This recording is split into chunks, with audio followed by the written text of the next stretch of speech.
At WellCare, our Medicare Advantage plans are simplified so you can enjoy all the great benefits you care about most, like our WellCare Flex Card, a preloaded debit card that gives you up to $1,000 to pay for extra dental, vision, or hearing expenses not covered by your plan, like hearing aids, dentures, prescription glasses, co-pays, and more. It's just one more way WellCare is improving every aspect of Medicare to give you access to the top-tier benefits you want most, plus a little extra. To learn more about WellCare, visit wellcareforoh.com today. That's wellcareforoh.com to enroll today. WellCare, it's Medicare done well. Benefits vary by plan. WellCare is the Medicare brand for Centene Corporation, an HMO, PPO, PFFS, PDP plan with a Medicare contract and is an approved Part D sponsor. Our DSNP plans have a contract with the state Medicaid program. Enrollment in our plans depends on contract renewal.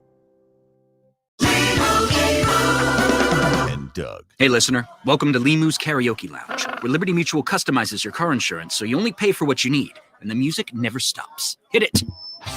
There's an emu with a full-time job. His partner's Doug, but Limu's the heartthrob. Grubs and worms, that's what Limu eats. Gotta fuel up to save you money and hit the streets. Only pay for what you need at libertymutual.com. Liberty, liberty, liberty, liberty. 5G is here, but the big carriers want you to sign a long-term contract to get access.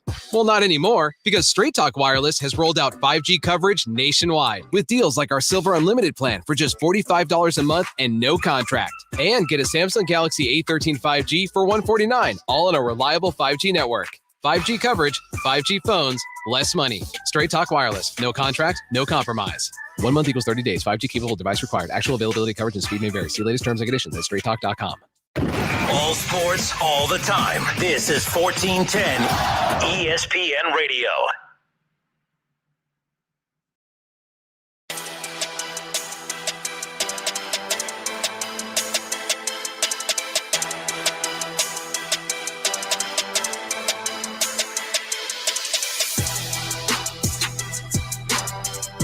Justin Kenner with you here on a Friday. Hope everyone's had a great week and a great day, of course, as we head into the weekend. So much going on, of course, and we're excited to be hanging out with each and every one of you here on a Friday. Kevin Nash will jump on with us here in just a few moments.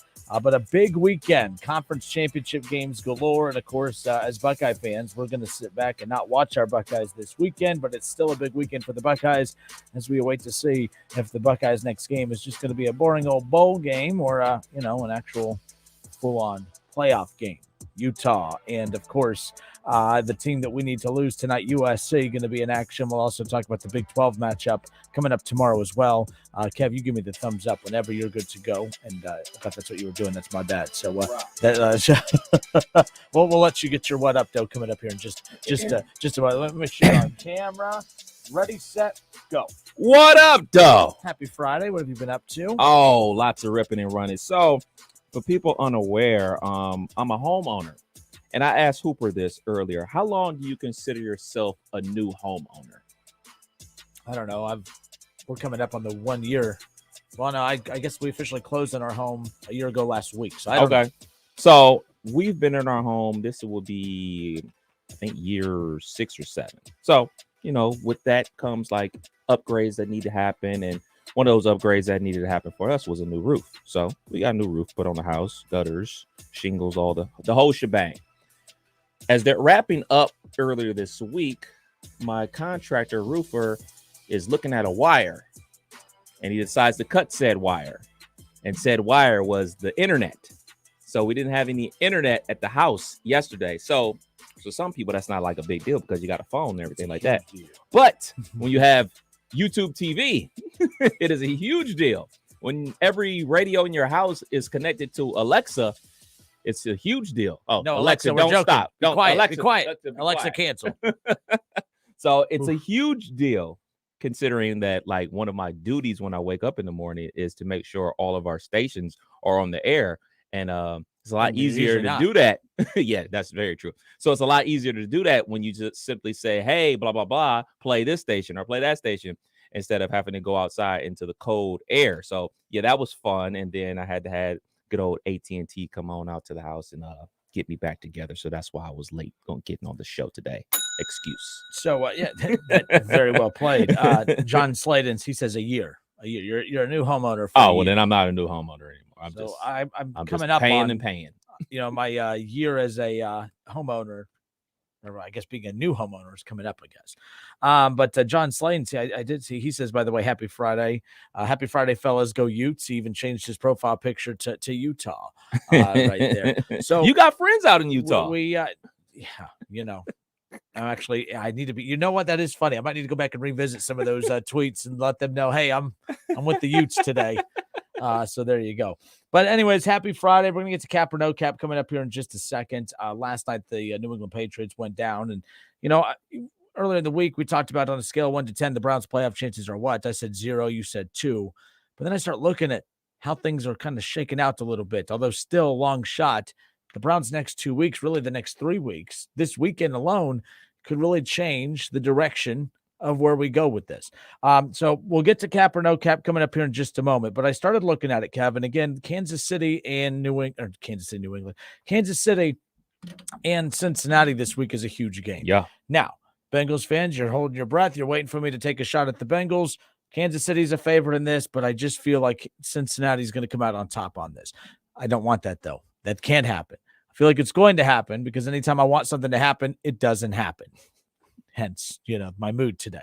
So, no, but I started looking at this. I'm like, okay, so Cleveland, they're a heavy favorite against Houston. They should win this game coming up. And then I'm looking at the games, that are kind of happening around everything. Cincinnati and Kansas City is a ginormous game for Cleveland because Cleveland, we assume, is going to beat Houston. They should beat Houston. It would be the most Cleveland thing ever to not beat Houston on Sunday. But I start looking at the standings and I start looking, trying to kind of navigate how things are starting to shape up. And I see all of these teams ahead of Cleveland. And I start to get a vibe of like, well, I start seeing all these teams. I mean, Cleveland's going to have to climb above. I mean, the Raiders, Jacksonville, the Colts, the Patriots, the Chargers, and the Jets, who are currently holding on to that one spot. As I brought up earlier in the week, the Browns have already lost to the Chargers. They've already lost to New England, and they've already lost to the Jets. And those 3 teams, 3 of the 6 teams ahead of them right now have a realistic shot at making the playoffs. And the problem for Cleveland is that those 3 teams right there, they're all going to hold the tiebreaker over Cleveland if it comes down to them tied for that 7th spot. But the only thing Cleveland can do is continue winning. The Raiders and the Raiders are a double-digit dog this weekend. I envision the Browns surpassing them. The Jags have an interesting one. Who do the Jags have? They're, I think, a point favorite. They have another bad team coming up this week. I can't remember who the Jaguars play, but nonetheless, they're like a point favorite over the bad team they're playing, and I don't have that in front of me to see who they have. But like Jacksonville, let's just say they lose, and then the Colts are a dog as well. The Browns can climb above those teams. In the Colts, I'm not worried about the Colts just with the disaster that is Indianapolis this year. But if Cleveland wins this week, they go from 4-7 to 5-7. But Kev, that's where that Chiefs game comes into play. I actually think I think Cincinnati wins this. Especially if they get Jamar Chase back. It just feels like there's been so much chirping this week that as much as I can't stand Cincinnati, it does seem the more you poke that team and the more you irk that team off, Joe Burrow comes out with that killer instinct and just seems to just bury opponents. Now, it's very difficult to do against Kansas City, but we saw Kansas City play one of their worst games last season, especially in the second half in the AFC title game when the Bengals punched their ticket to their Super Bowl last year. But Cincinnati loses, Kev. Now all of a sudden Cleveland, they're 5-7. The Bengals are 7-5. Then you go into Cincinnati next week, and now 5-7 versus 7-5. Cleveland pulls off a win there. Now you're 6-7, 7-6. Bam, just like that. Cleveland goes from having it's almost like a weird thing here, but it's almost like the division is more reachable for the Browns than the actual 7th spot with the wild card. As crazy as that sounds, the Browns just have more control over their AFC North destination than they do the wild card, as crazy as that sounds. Because again, it's going to have to start this week with Cincinnati getting a loss. That's a long shot. But keep in mind, Cleveland, they have Houston this week. That's a win. Cincinnati, I'm not guaranteeing that's a win, but I mean, they have had the Bengals number and they've had their number with worse quarterbacks. Now you got Deshaun Watson, who knows?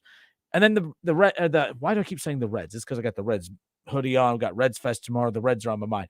But the Browns, where are you going to go? The Browns will then have the Ravens after that. So Houston, Cincinnati, Baltimore.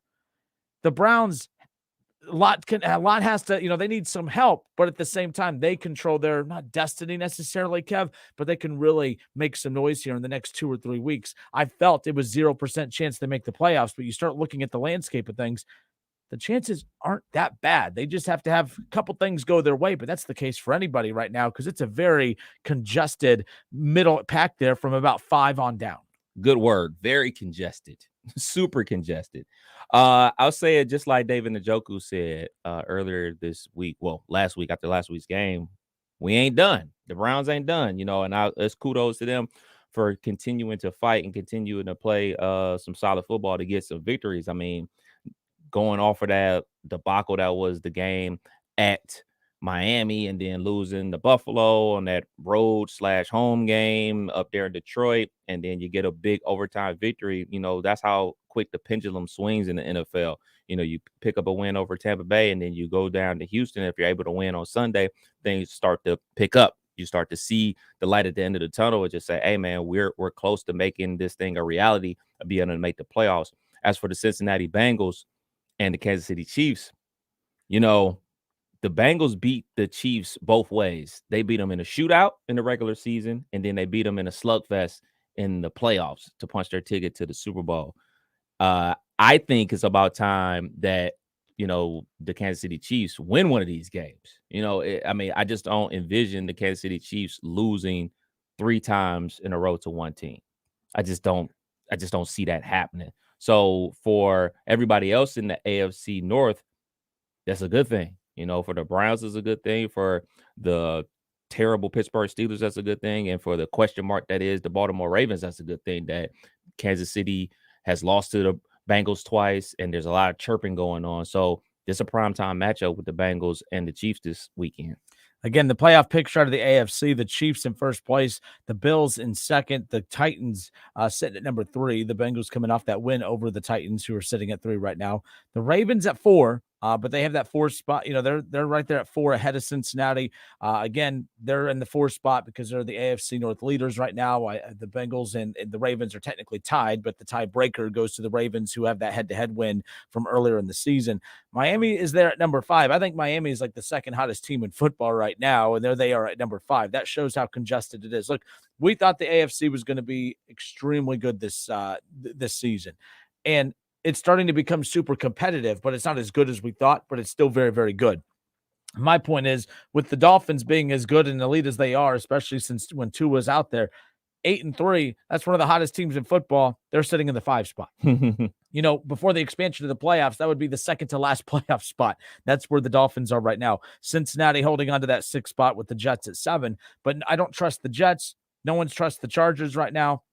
The Patriots, Colts, Jags, Raiders, all those teams in front of Cleveland. I think Cleveland, they're better than the Raiders with Deshaun Watson. They're better than Jacksonville. They're better than the Colts. And they've lost to New England. So I can't say that confidently, but I do think that with the addition of Deshaun Watson now out there, I think they surpass them and even the Chargers, who were again, just one of those losses. No, not making excuses for it. You don't have to ring the bell. But man, that's why those losses from earlier in the year are killer. That's why I'm always like, if my team's going to lose, get blown out. Because I don't want to look back at that and say, oh, man, the Browns were a field goal away. Cade York, a field goal. He makes that field goal. They beat the Chargers. If the Browns miss the playoffs by 1 game, I'm going to be thinking back to the only one game I went to. The only game I went to. Watch, the Browns are going to miss the playoffs by 1 game this year, and it's going to be because of that missed field goal from Cade York. No, not because of the missed field goal. The curse of the Kenner. Exactly. But nonetheless, Bengals fans, it's been interesting kind of watching the Bengals and the Chiefs kind of go at it on social media. There's a dislike there, right? Like there seems to be a dislike for these two teams. Tyler Boyd made a quote earlier in the week that I'm rolling my eyes at, and I'm not really in a trolling mood today. You're not? I don't know why, but Tyler Boyd, he's making me want to go there though, because he said watching Joe Burrow against Patrick Mahomes is like watching Tom Brady against Peyton Manning.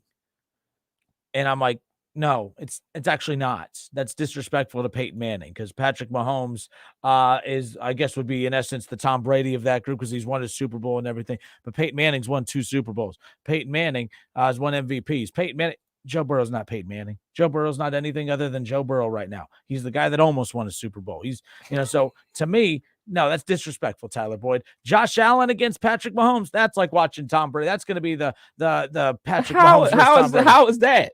Josh Allen's way better than Joe Burrow. But you just talked about the fact that Joe Burrow hasn't won a Super Bowl. Neither has the Bills are going to win a Super Bowl. They're winning the Super Bowl. The Bills are way better than the Bengals. I'll take the Bills over the Bengals any day.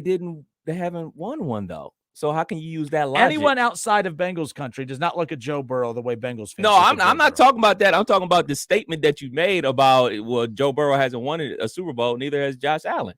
Well, you caught me on that one. However, I'm not backing down. Josh Allen against Patrick Mahomes.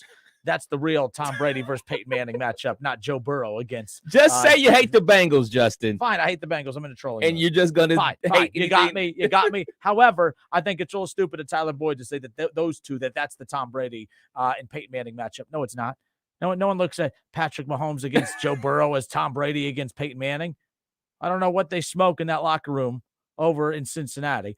All right, but that's not the Tom Brady against Peyton Manning. Well, for all the people that love to make NFL football tennis, Joe Burrow is 2-0 versus Patrick Mahomes. Huh?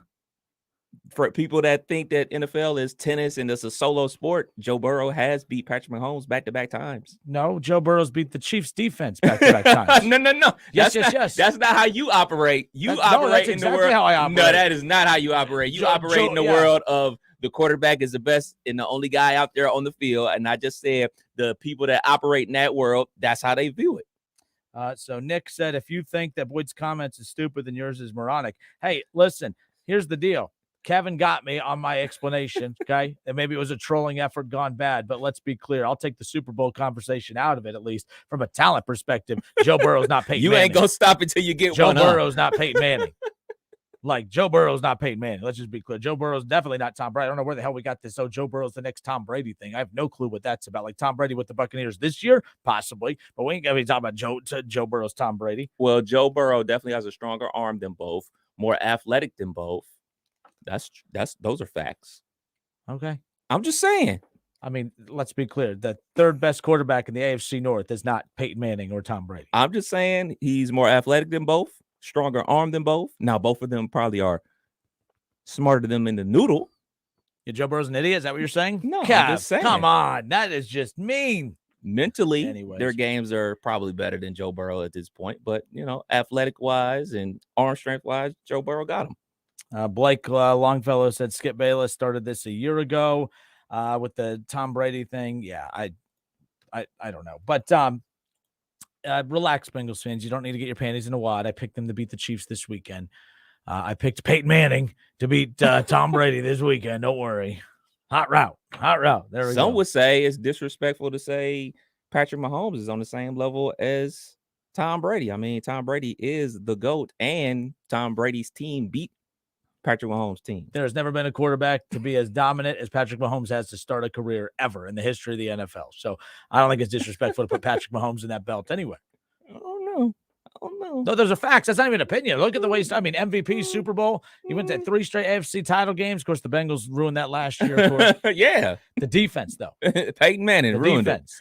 It. Evan McPherson and the defense. Evan McPherson and the defense, baby. Who day? Yeah. I'm here for you, Bengals fans. My team sucks, so I guess I'll root for the Bengals.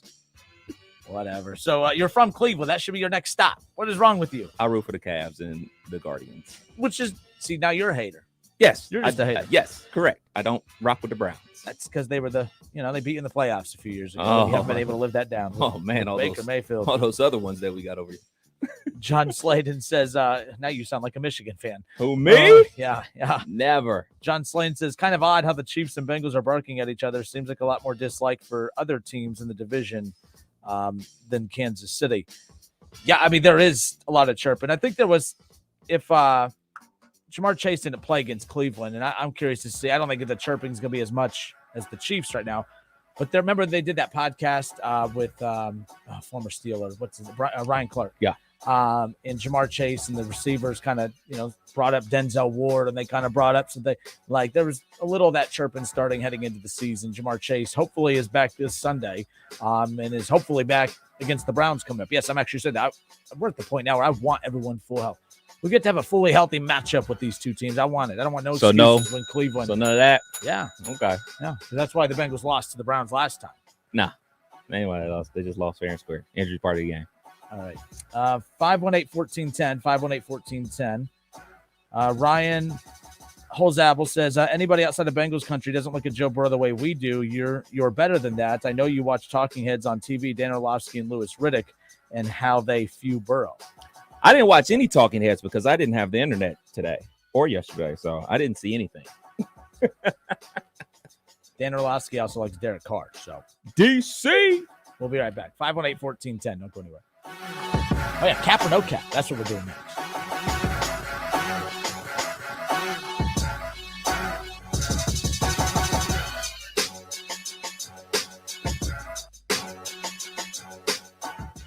The Justin Kinner Show with Kev Nash. Presented by Brad Mays with Home Experts Realty. Weekdays at 3 p.m. on 1410 ESPN Radio. Cordell Transportation is now hiring Class A CDL drivers. Excellent pay, benefits, and a $5,000 sign-on bonus. Apply today. Online at CordellTransportation.com. Driven to succeed.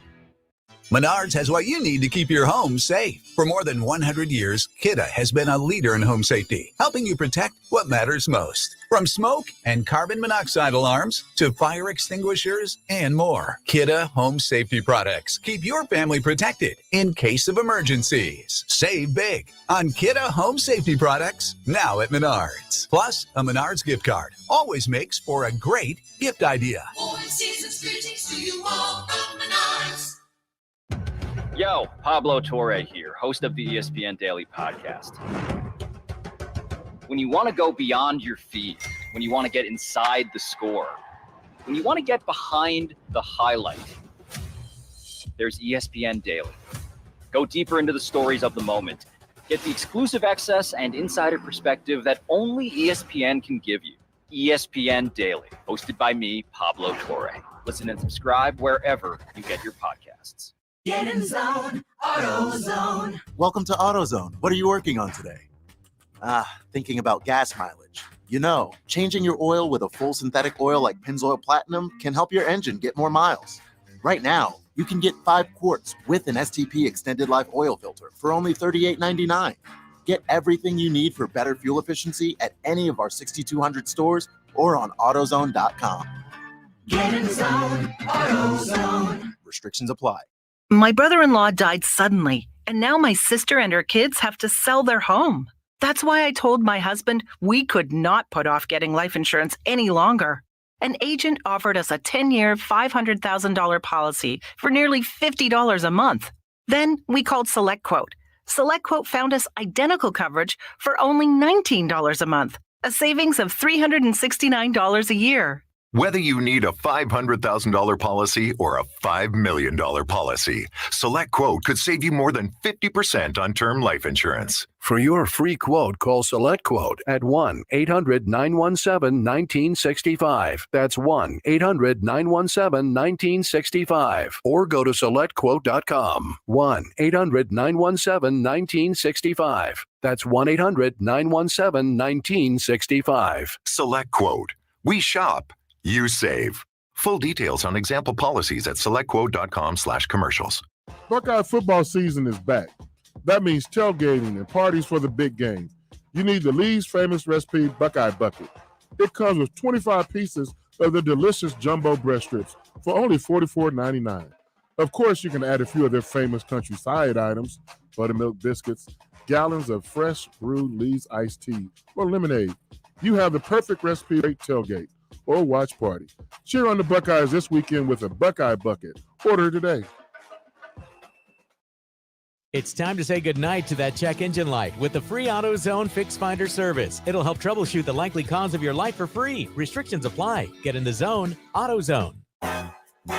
Who Blue Day Nation, Betfred has come all the way from England to the great state of Ohio with over 50 years of sports betting experience. No emperors, no movie stars, just a sportsbook you can trust. The Betfred Sportsbook app will be available on January 1st, 2023. Until then, download the Bengals app or go to betfredsports.com and have a chance to win Bengals tickets and exclusive merchandise. Official sports betting partner of the Cincinnati Bengals. Must be 21 plus. Gambling problem? Call 1-800-589-9966. You want more local content from Dayton's ESPN radio station, 1410 Wing AM? Make sure you subscribe to the WING 1410 Dayton YouTube channel, where you can watch all your local shows live or go back and rewatch previous episodes of The Justin Kinner Show with Kev Nash, The Keith Byers Show, Talking Out Loud with Sully, and more. College football playoffs, Browns, Bengals, Buckeyes, and more. Catch the Keith Byers Show Mondays at noon on 1410 ESPN Radio.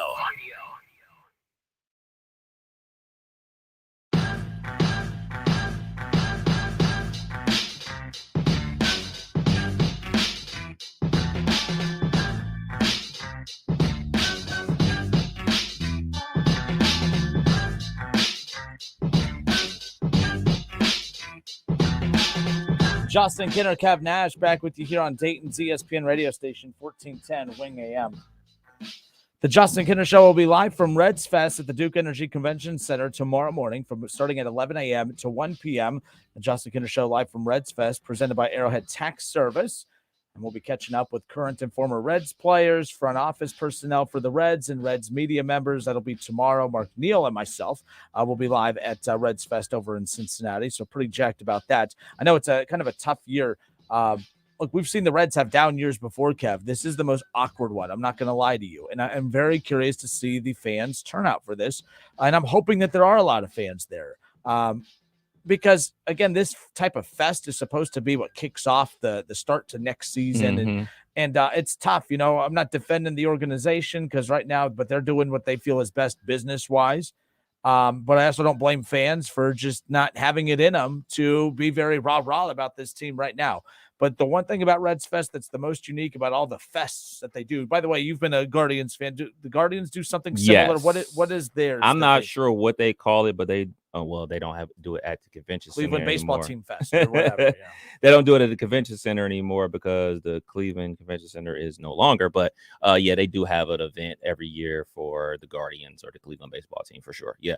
For me, I think it's going to be jam-packed simply because we haven't been able to have it for the last couple of years. So I know fans are chomping at the bit to get down there and interact with some of the Reds players and definitely some of the Reds greats. And there's a ton of things to do down there. You know, you bring the entire family down there. They bring in the Louisville Slugger bats. They make them right there on the spot. They make baseballs right there on the spot. Tons of opportunities to get autographs and take a ton of pictures. It's a great time. And obviously the product on the field wasn't great this season, but the product at Reds Fest is always a blast. Yeah, so that's so tomorrow, 11 a.m. to 1 p.m. Reds Fest is actually live now. I talked to Mo Egger earlier today, and he's doing his show from there tomorrow. Lance McAllister's there now doing the show there. And we, me, Lance, and Mo, we've all been texting throughout the day, just kind of like curious, like wonder if we're going to get Phil. And this isn't like a trolling little text group between us, but like we are curious if we're going to get Phil. And the reason I bring this up, Kev, is because I'm always one that tries to be as transparent with our listeners as possible. Keep in mind, this is not a grill session tomorrow. Like people are like, you better let him have it. If you get in front of him, I'm not going to let anyone have it. That's not what this is supposed to be for. But at the same time, what I have appreciated about the Castellinis in the past is they do usually use this as an opportunity to kind of give a message to the fans. Mark Schlemmer and I, by the way, when was the last time? 19 or 18? All 19. The memories on Facebook keep popping up from December of 18. Did we just not share anything from 2019? Definitely happened in 19. 100%. That's what I thought. But either way, so the last time we did Reds Fest, we had Bob Castellini. And I remember Bob Castellini, he looked right at Schlemmer and I, and then he looked at the fans because we had a ton of Reds fans sitting in front of us. And he just said he apologized. He apologized because the Reds have not been winning at the level of which he said that they would when he took over the team. So I'm not defending the moves that the Reds have made. However, they have usually been pretty upfront with fans at these types of events. That's the owner of the Reds sitting with Joe Schmoes from Dayton, Ohio, looking at the fans on our airwaves, apologizing. And I'm not saying that that's what they're going to do tomorrow, but the mic is theirs. The team is theirs. I'm curious if they sit with us. I'm curious if we get a chance to talk with them. They're curious to see, what lessons they've learned over the last year. But at the same time, if y'all don't think that a rebuild is what this team needs at this point, I don't know what else to tell you. Because we can't sit here and focus on all the bad decisions that have been made or the guys that didn't pan out. But right now, the guys that they have developed are doing pretty damn good. And they have a guy in the system, and De La Cruz, that I can't wait to kind of hopefully get a chance to either talk with him or talk about him tomorrow with some Reds media reps. Marty Brenneman and company going to be on with us. So I'm jacked about tomorrow, whether we get to catch up with the Castellinis or not. But I do like to set the tone. Like, don't expect this to be a grill session, but at the same time, it's never been a grill session in the past, and the owners have always been very upfront with the Reds fans during our interviews with them. So very interested to see what this weekend's going to hold, because this is a big event. No one does it better than the Reds. This isn't me selling it up for you guys. When the Reds tell you that no other team in baseball puts on a show like this, they mean it. Reds Fest is the best of all the fests, if you will, or the fan interaction events that happen in baseball. The Yankees, the Red Sox, the Cubs, teams that, bigger fan bases, all that, they don't do it better than the Cincinnati Reds. So go support the team, half the young players on that roster played here in Dayton.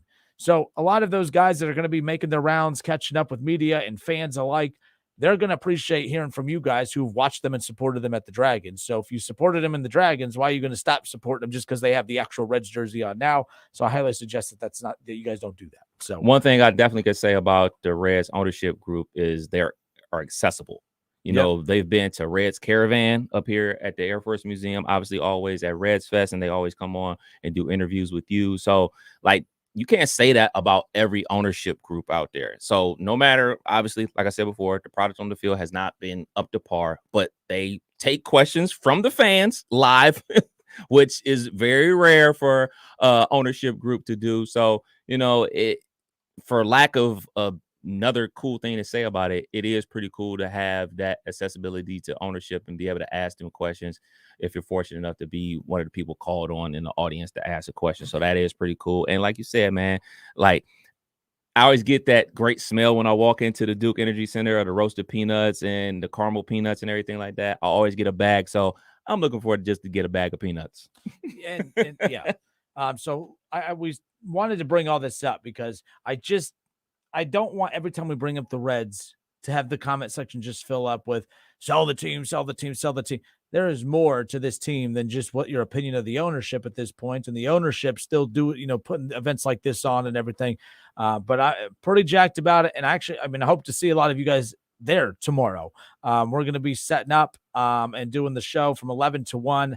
Don't really know where we're going to be exactly within the Duke Energy Convention Center, but when we are set up, I'll be putting out information on the Justin Kinner Show Facebook page. So just keep an eye out for that tomorrow. But thank you to Michael Maxwell and Arrowhead Tax Service for stepping up and jumping on as the sponsor of the special programming tomorrow. Sunday, I'm jacked about Sunday too. This is a fun weekend. This is going to be a fun weekend. Live at Reds Fest tomorrow, 11 to 1, catching up with former current players, Reds front office, members, same thing with the, media guys. I can't wait for all that. But Sunday, we're going to be at Frickers in Miamisburg. Frickers in Miamisburg. This is one of my favorite shows to do every year because Selection Sunday, there's just a different vibe and energy there. Last year, there wasn't really a different vibe and energy there, mainly because the Buckeyes, we knew that they were out of it. But there's going to be, I'm curious. I can't wait for Sunday, Kev, because Selection Sunday, we always get to, about 12:30, they start to make the announcement of the teams. We're always live on the air. So we get to do that instant reaction to the 4 teams that'll be representing the 2022 college football playoffs. So that's all coming up. And we're pretty jacked about that. So keep that in mind. On Sunday, Heather Dinich, I've been in contact with her as of right now, unless something changes. We have her booked for 11:45 on Sunday. So to have Heather Dinich call into the show at 11:45 on Selection Sunday morning, I'm hoping that we're talking about the Buckeyes going to be on the outside looking in. What I think the most intrigue, the most angst that we're going to have, Kev, is if USC wins tonight and TCU loses a close one. I don't think we're guaranteed a spot, but this is where the committee is going their brand bias theory for the fans out there that have that brand bias theory about the committee. I think we're going to learn if that exists or not on Sunday. Yeah. The most intriguing outcome this weekend, Kev, is TCU barely winning with USC winning big, and then Michigan, Georgia, chalk.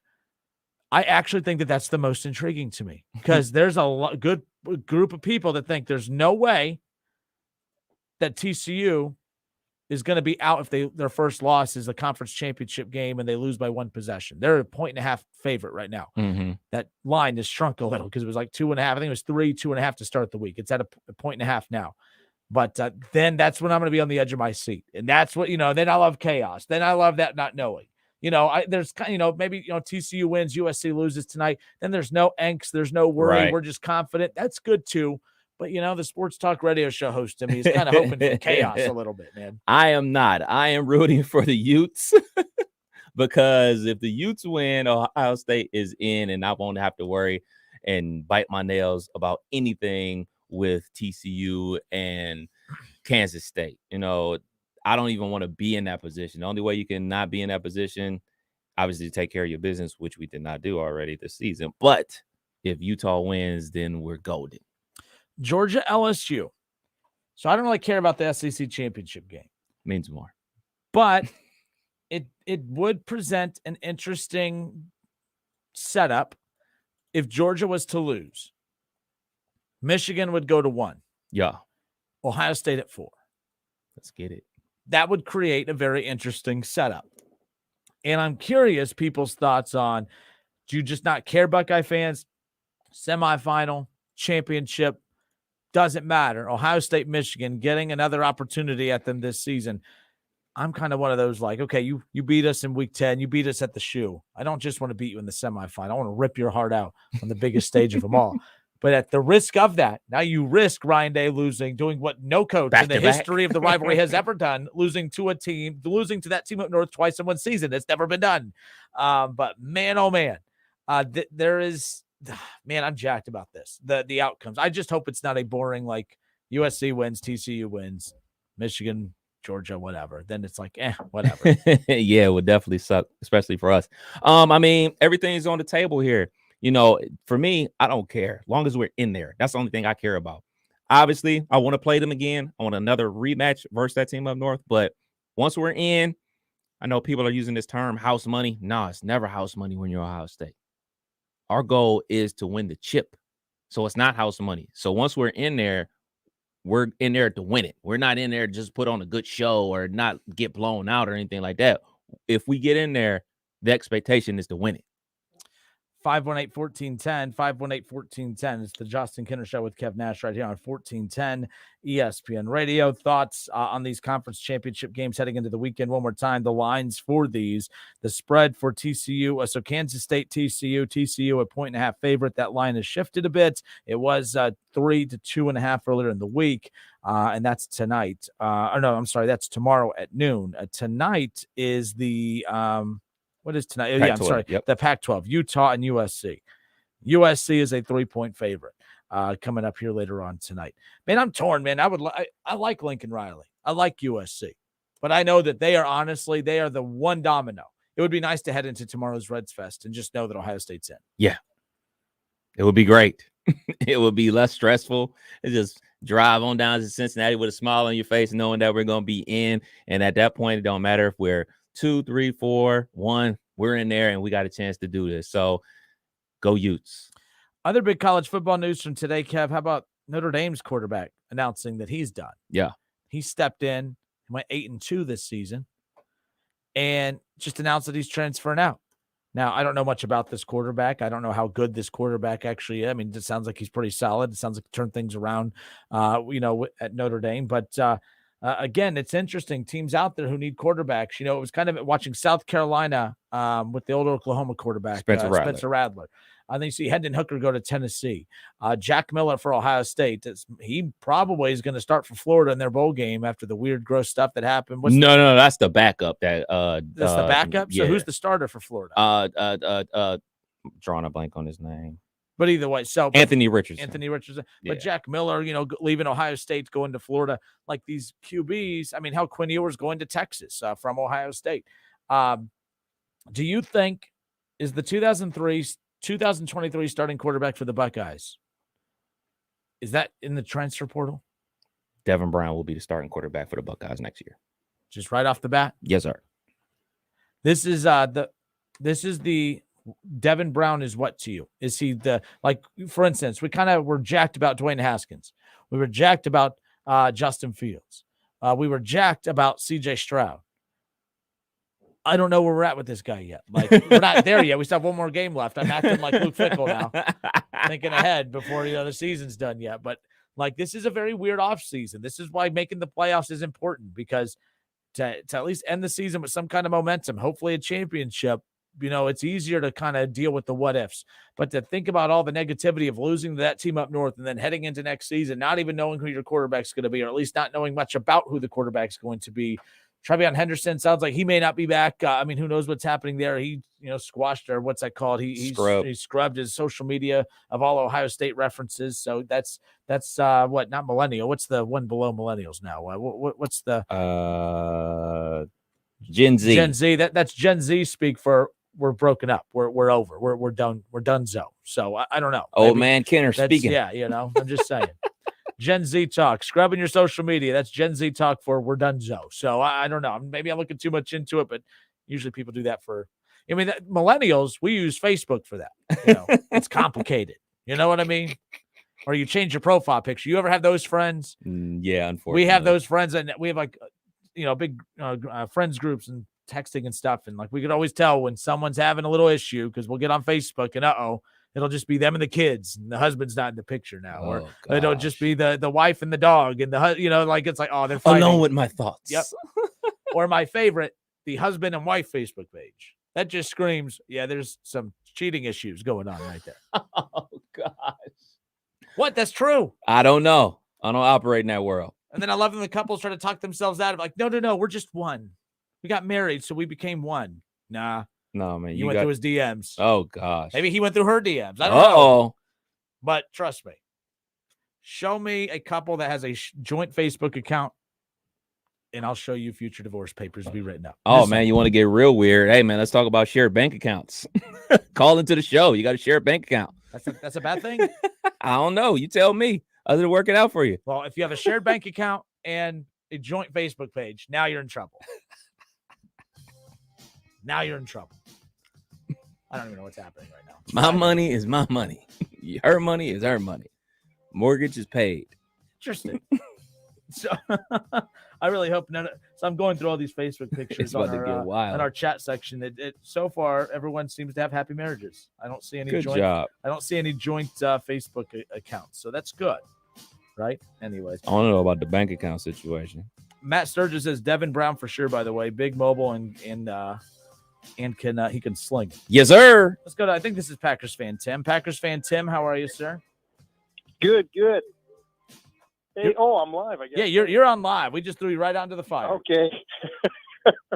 Now, if you have you and your wife's picture together, but it's just, my name, what's the deal with that? Oh, yeah, my bad. Maybe I didn't explain that. No, the profile picture, yeah, that's totally fine. Yeah, but it's usually when it's. I'm just wondering. I was going to go home and tell her, hey, I listen to sports guy on TV that's younger than our kids. And he thinks we're due for a divorce. Now, today is a big day. It's Aaron Rodgers' birthday, but tomorrow is our 39th wedding anniversary. Congratulations. So, yeah. Well, I just wanted to tell her, hey, I don't know how many more years we're going to get. We got to get this Facebook thing right. Apparently, yeah, anyway. I nailed the coffin right there. No. If you each have your own Facebook pages, you're totally fine. Okay. Yeah, joint pictures. Joint pictures, fine. Joint account. You don't have any friends on Facebook that have the both couples' names in the one name on Facebook? You know what? I don't get on Facebook that much. I'm much more of an Instagram guy. Smart man. Yeah. Okay. Yeah. I mean, I have the account and stuff. And that's how I'll comment on your thing sometimes. But yeah. And Facebook's once a week. Instagram, I get on that every other day, So at Tim Langendorfer. All right. Now, hey, good show. I just wanted to get clarification on that. Oh, no, your marriage is safe. I've rearranged my cards here, and your tarot reading is, yeah, you're safe. You're safe. Yep. Well, you guys have a great weekend. Hey, and what's going on with the who the Browns have? Well, they got the Texans this week, and they get Deshaun Watson back. Oh, that's right. Oh, my gosh. How can I forget? Hey, you know what? since I got you on the phone, you're talking about quarterbacks the other day. Well, you talk about quarterbacks a lot. You get a lot of stuff right, Justin, but some things, when you're really down on Russell Wilson, Wilson, that was just a couple of years ago. That dude threw for 40 touchdown passes in a season.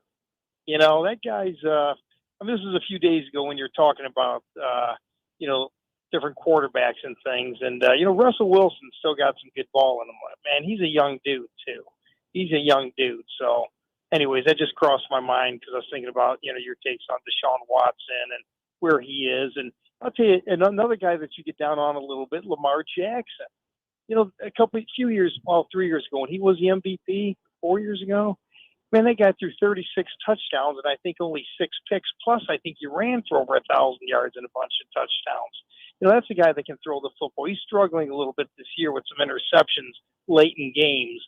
But I think that guy's got a big career ahead of him yet still, too. So, anyways, I just want to get my 2 cents in about the whole, Facebook deal. So, thanks, guys. Totally good, Tim. Have a good weekend. Appreciate you. But 518-1410, 518-1410, that's the number to call. By the way, Dennis on Facebook, Kev, he goes, you got to protect your money. Yes, sir. And your DMs. So treat your bank account like your Facebook page. Separate bank account, separate Facebook page. I'm on the up and up, so it's all good on this side. It's all good on this side. That's what someone who's not on the up would say. That's their problem. All right. I'm on the up and up. So, hey, if she's feeling curious and goes through them, ain't nothing going to be in there but a whole bunch of back and forth with me and my buddies about this, that, and the third. I'm good out here. That ain't go. All good in the hood. That ain't gonna be the reason why this thing don't work. I tell you that. Oh yeah. All right. It's the Justin Kinner Show with Kevin Dick. Now, can we do cap or no cap? All good in my hood. Oh yeah, cap or no cap. That's coming up next. Let's see what do we have in store for cap or no cap. What we got? I really wish we had that as a drop with that person actually saying. Oh, I'll set it up. I'll get it. Good job. I think we might have that saved like on one of our Zoom meetings. Cap or no cap coming up on the other side. Usually I'd like to throw out a couple just to be thinking about here coming out. But all right, how about this one? Let's see. Let me make sure some of these. I don't want to give too many of these. All right, Deshaun Watson. Yeah. Averaged 300 yards and 2 touchdowns a game in 2020, his last full season in the NFL. Deshaun Watson will throw for over 300 yards and 2 touchdowns on Sunday versus the Texans. Cap or no cap? Don't answer now. That's just something to think about during the break. How about this one? David Shaw's had enough. He dropped multiple F-bombs on me. Read it verbatim. I might go on a couple-week vacation, permanent vacation, if I actually do read what he said. But cap or no cap, Kev, David Shaw will be back next week. Calling and messaging into the show. Cap or no cap? He'll be calling in today. He might be calling in today. I don't know. He was pretty emotional yesterday. Yeah, he let for a you guy's have team who finally got back-to-back wins over Ohio State for the first time in 20 years. He seems he's an angry elf. He's an angry elf. He let you have it. That's all right. We'll be right back.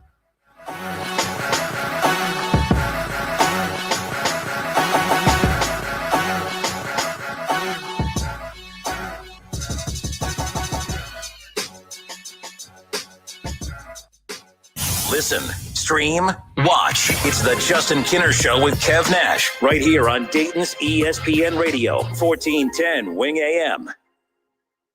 Frickin' chicken chunks, frickin' chicken chunks, frickin' chicken chunks, frickin' chicken chunks. When there's no time to make food for your holiday party, carry out 4 pounds of frickin' chicken chunks for only $34.99.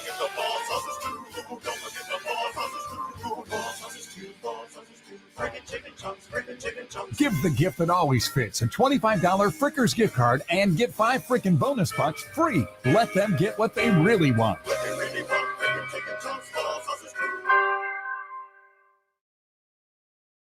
Don't put it off any longer. You know it's time. Time for a bathroom upgrade by Bath Creations. Bath Creations is a leader in bathroom renovations, providing the very best value in bath and shower remodeling and proudly made in the USA. With Bath Creations, you get a beautiful modern bathroom that's safe, comfortable, and affordable. Attention first responders, veterans, and active military. Save $500 off your purchase right now. Visit Poe Avenue in Dayton or online at mybathcreations.com. And upgrade today.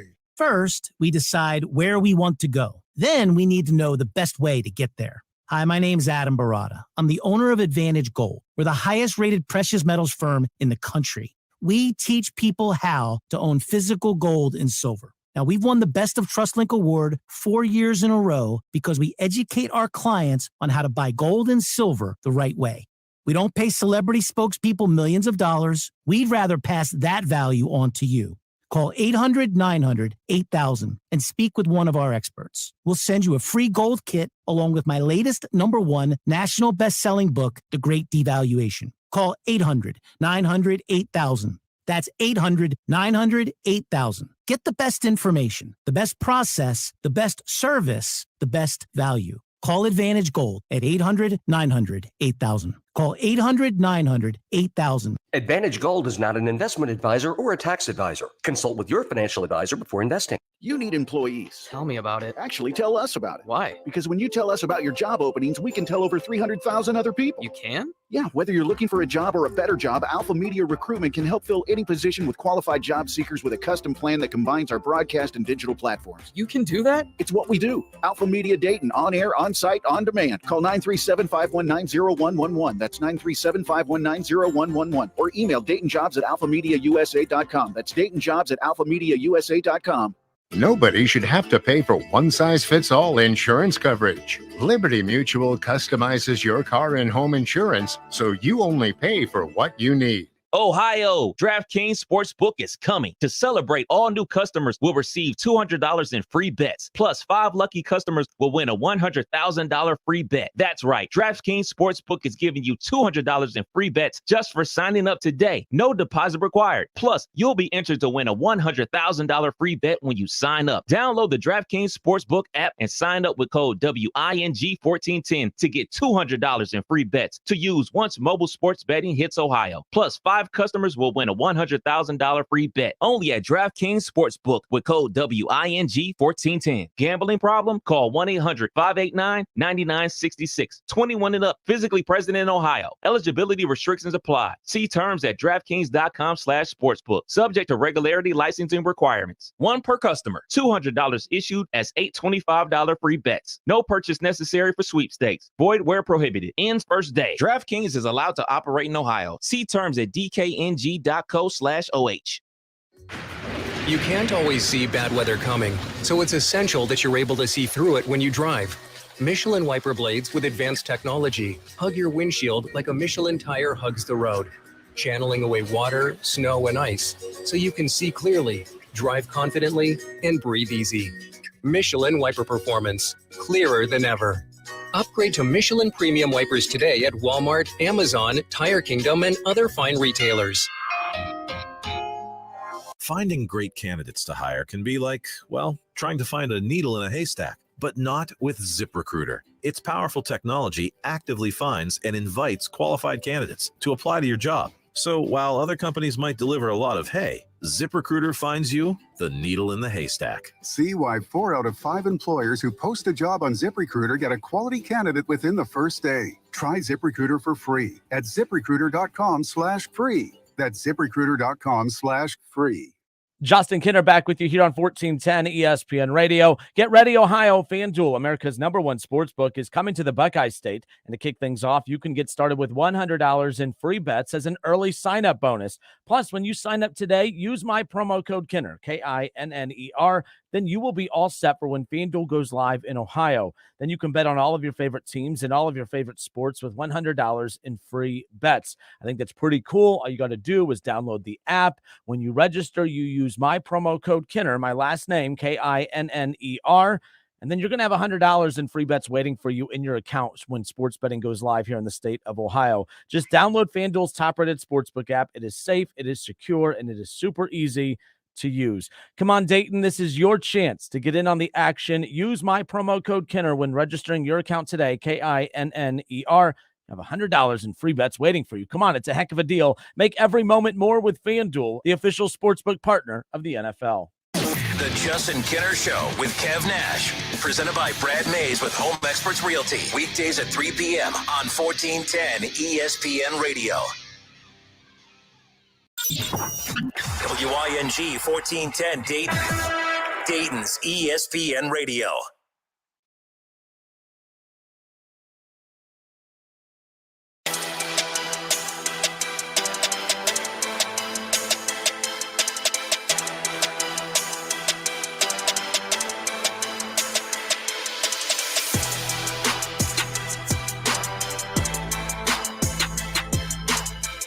Justin Kinner, Kev Nash, back with you here on Dayton's ESPN radio station, 1410 The Wing AM. Reds Fest tomorrow. Justin Kinner Show live from Reds Fest, 11 a.m. to 1 p.m., presented by Arrowhead Tax Service. Then on Sunday, Selection Sunday, which 4 teams will be vying for a national championship. We'll find out Sunday, the Sunday morning tailgate show live from Frickers in Miamisburg. Kev Nash and I, that's where we'll be hanging out. Heather Dinich with ESPN shot me a note that as of right now, we are on her calendar for Sunday at 11:45 a.m. So fingers crossed, trying to cross my toes too. Trying to, hopefully we're talking about the Buckeyes. And of course, I think it's quite lovely there's a game tonight, by the way. I think it should have been 2 tonight, 2 tomorrow. But it don't matter. I guess they'll win tonight because tonight, like, all the attention on the one. Mm-hmm. I'm jacked that the Pac-12 championship means something. No, like, good for USC. We talk about who's the national coach of the year this year, by the way. That's a good question. TCU's coach deserves a lot of credit. Sonny Dykes, undefeated right now. Sonny Dykes probably is going to get it. But I don't think we should ignore what Lincoln Riley has done over at USC. Now, a lot of you out there are like, well, what's he done? What do you mean, what's he done? The Pac-12 has been irrelevant since, the best year for the Pac-12 was that Sam Darnold year at USC where they lost their first 3 and then they won the rest and would have been a playoff team that year. Ohio State smoked them. I don't think it was in the Rose Bowl. What? It wasn't the Rose Bowl because Oklahoma and God, who did Oklahoma was it play the that Fiesta year? Bowl? Is the Fiesta? It was whatever bowl. I thought it was kind of weird. But nonetheless, 518-1410, 518-1410. If you guys call, we'll get you on hold and we'll get to you here in just a second. But yes, I thought that was interesting. So the Pac-12 championship absolutely means something, big time tonight. Not just means something as far as keeping a team out of the playoffs or putting a team in the playoffs like Ohio State, but we're talking about the Pac-12, getting a representative in the college football playoff. What was the last representative for the Pac-12? Washington. In 15? How long ago? I think it was 16. I think they play it. So I guess I could tell you. I have it up right. I have it up right here. So Alabama, Michigan State, Clemson, Oklahoma. That was 16-15. Oregon, Florida State, Ohio State, Alabama.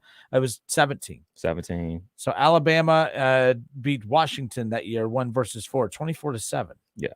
And that was the year the OH 31-0. That was when Ohio State lost to Clemson. Good times. That year. So the Pac-12, this would be the second time. Who would have thought that with all those, with Oregon, I guess Oregon's been in the first year, but Oregon hasn't been back since. But with, between Oregon and USC and, Utah and just some of those teams, the fact that only Washington and Oregon have, participated in the 14 playoffs since its existence. But no, Lincoln Riley, the job he's done, you could say, well, yeah, look at all the talent he brought with him. That's the point. That's part of the job. When you hire coaches, you're hoping that the Lincoln Riley effect happens and happens sooner. I made this point earlier in the week. Ryan Day should not leave Ohio State. That's definitely not what I'm saying. But I do believe that we were starting to see Oklahoma slow down about this point. Remember, Lincoln Riley was with Oklahoma 1 year longer than Ryan Day has been with Ohio State. And Lincoln Riley left Oklahoma 1 year before heading into the season that would have been where Ryan Day's coming into last year, if I worded that correctly. But Lincoln Riley had a lot of Bob Stoops talent. It was just winning with that talent. He went out and got Jalen Hurts. I think that bought him an extra year, of course. But then there was kind of nothing really there. There was couple pieces there, but all of a sudden the recruiting kind of started flatlining a bit at Oklahoma. He bolted at the right time. His stock was still high enough that he could bolt, take the USC job, and everyone just flocked to him. I almost wonder if the one reason he bolted Oklahoma for USC, although it's not that hard to figure out why he took the USC job, but do you think Lincoln Riley started doubting, oh man, my name, I'm flatlining here at Oklahoma. We're not really going up, we're not dropping, but we're not ascending right now. I really hope that's not what we're watching with Ryan Day, where Lincoln Riley bolted at the right time. I'm not saying Ryan Day should bolt, but we're about to find out. We're well past Urban Meyer guys now. This is officially Ryan Day's team now, and that's why we're starting to see the true deficiencies within a Ryan Day team that didn't exist with Urban Meyer. But Urban Meyer's deficiencies are Ryan Day's strengths, which is on the offensive side. But man, it's interesting to kind of see Lincoln Riley. I think it was smart to get out when he did, and he might win Coach of the Year because of it. Yeah, there's a lot to be said. I mean, we could talk about like coaches being there forever. The days of, Bobby Bowden and being there for freaking 30 years, those days are over. I mean, there is a burnout factor with coaches, and coaches have other goals in mind. Like we talked about this a little bit yesterday with Brian Hartline. Like, it isn't up to Ohio State to put so much money on the table for him to stay. It's, hey, does he have aspirations to do other things? And that's something that we can never tell. That's something that coaches aren't going to just be telling the media every single time they get up there and do a press conference. Like, yeah, my ultimate goal is to be the head coach of blah, blah, blah team in the NFL. Like, that doesn't sell. That doesn't sell to recruits, because your current job is to continue to accumulate talent. So there is a factor of like, your message getting stale with players, get stale with boosters and all that type of stuff. I don't think we're at that point with Coach Day, but he's been there for what? This is year 6, 5, 6? I think 4. 4? He was the interim in 18 and then 19, 20, 21. So yeah, year 4. Okay, so we're entering a stage of Coach Day's career with Ohio State where this is completely his team, and resets are fine. Like, how many people out there in the quote unquote normal workforce do a reset with their career, or do the same career but do it for someone else? I know there's a million people that do sales out there that's listening to us right now. How many times have you sold for this company and then I don't like it working here no more, I'm gonna go sell for the next company or the competitor's company? So it's not anything out of the norm. Obviously, I want Coach Day to be here for a long time, and I want him to win a national championship. Be nice if we won one this year, like I predicted, so my prediction would be right. But it is what it is right now. I just fear every year Ohio State's taking a step back, slight step back, slight step back. They're not major steps back, but when I get what you're saying 100%, but it's like, I blame programs like Clemson is its own worst enemy, because it proved when Deshaun Watson left that it can go right to Trevor Lawrence and not miss a beat, and off they go. I know there was that gap year where they had Kelly Bryant, but they made the playoff with Kelly Bryant. That's why I'm always like, I get why when we used to have that debate about championship or bust, maybe that's a little extreme, but at the very least, especially in the 4-team era, playoff or bust to me was always the playoff or bust for Ohio State. But it's like Ryan Day's not even getting to the playoff. And that's what tonight is so important for Ohio State. Like, Ryan Day's legacy, I'm not saying is on the line, but it's going to take a hit this weekend, or it's going to kind of salvage itself a little bit. If Ryan Day and the Buckeyes are back in the playoff, great, super. I don't care. The crazy thing is weird. Like, the crazy thing is, okay, so Utah wins tonight. That means Ohio State's going to get into the playoff. We get into the playoff, everybody's going to be happy. Like, all right, we got our chance. But if things don't go Ohio State's way and they don't win it, he'll be exactly where he was the hours after losing to that team up north. He'll be exactly where he is. So the seat never cools down unless you win it. You got to win it, and you got to keep on winning big at Ohio State. And that's just what he signed up for. But it's more forgivable to at least go out in the playoffs. Now, but the thing is, though, again, be careful what you ask for. We want Michigan again, but Friday we've brought it up a couple of times. Losing to them twice in one season. I mean, I don't know that. I'm not saying he's fired, but criminy, I have no clue what would happen with this fan base. I watched this fan base just go totally bonkers this week. We joke, Michigan, act like you've won before. Well, Ohio State, act like you've lost before, because my goodness, Buckeye fans didn't know how to react this week. I've watched Ohio State lose by 30 to Purdue. I've watched them lose by 30 to Iowa. Come back, do the show the next week, and everyone's fine, or at least it's unacceptable. But hey, you lose to Michigan, and your whole entire world is just rocked, and that it don't rock me. I'm like, yeah, it stinks that you lost that, but at the same time, if you lose to Indy, I think losing to Purdue and Iowa is worse, because that's embarrassing when you lose to Purdue and Iowa. You lose to the number 2 team in the country. Now, it's not that you lost, it's the way you lost. You kind of got blown out. Not kind of. Easy, Michigan fans. They got blown out. They got blown out against that team up north. I'm excited. This is great. I love this 4-team playoff format, to talk about it all. But with this, I'll start off from talking about Lincoln Riley, head coach of the year. Who I would go with if TCU wins on Saturday, I'm giving it to Sonny Dykes, because they were picked to finish, I want to say 9th in the Big 12. They weren't even top 25 just I would give it to Sonny Dykes. Be able to be a first-year head coach, go undefeated in the regular season, and make the college football playoff for a team that was an afterthought, and not be able to be in the sweepstakes of the transfer portal to basically replenish the team. You basically had the same team that was there last year, and to make that team undefeated, I would give it to Sonny Dykes. How about talk about that though? When TCU wasn't even in the top 25. It's funny because I have the top 10 preseason rankings up. Let's see. 1, 2, 3, 4, 5. Interesting. Can you name the top 10 in the preseason? You don't have to go. I won't make you do it in particular order, but I can do that. It will be Georgia, Bama, Ohio State. Okay. Texas A&M.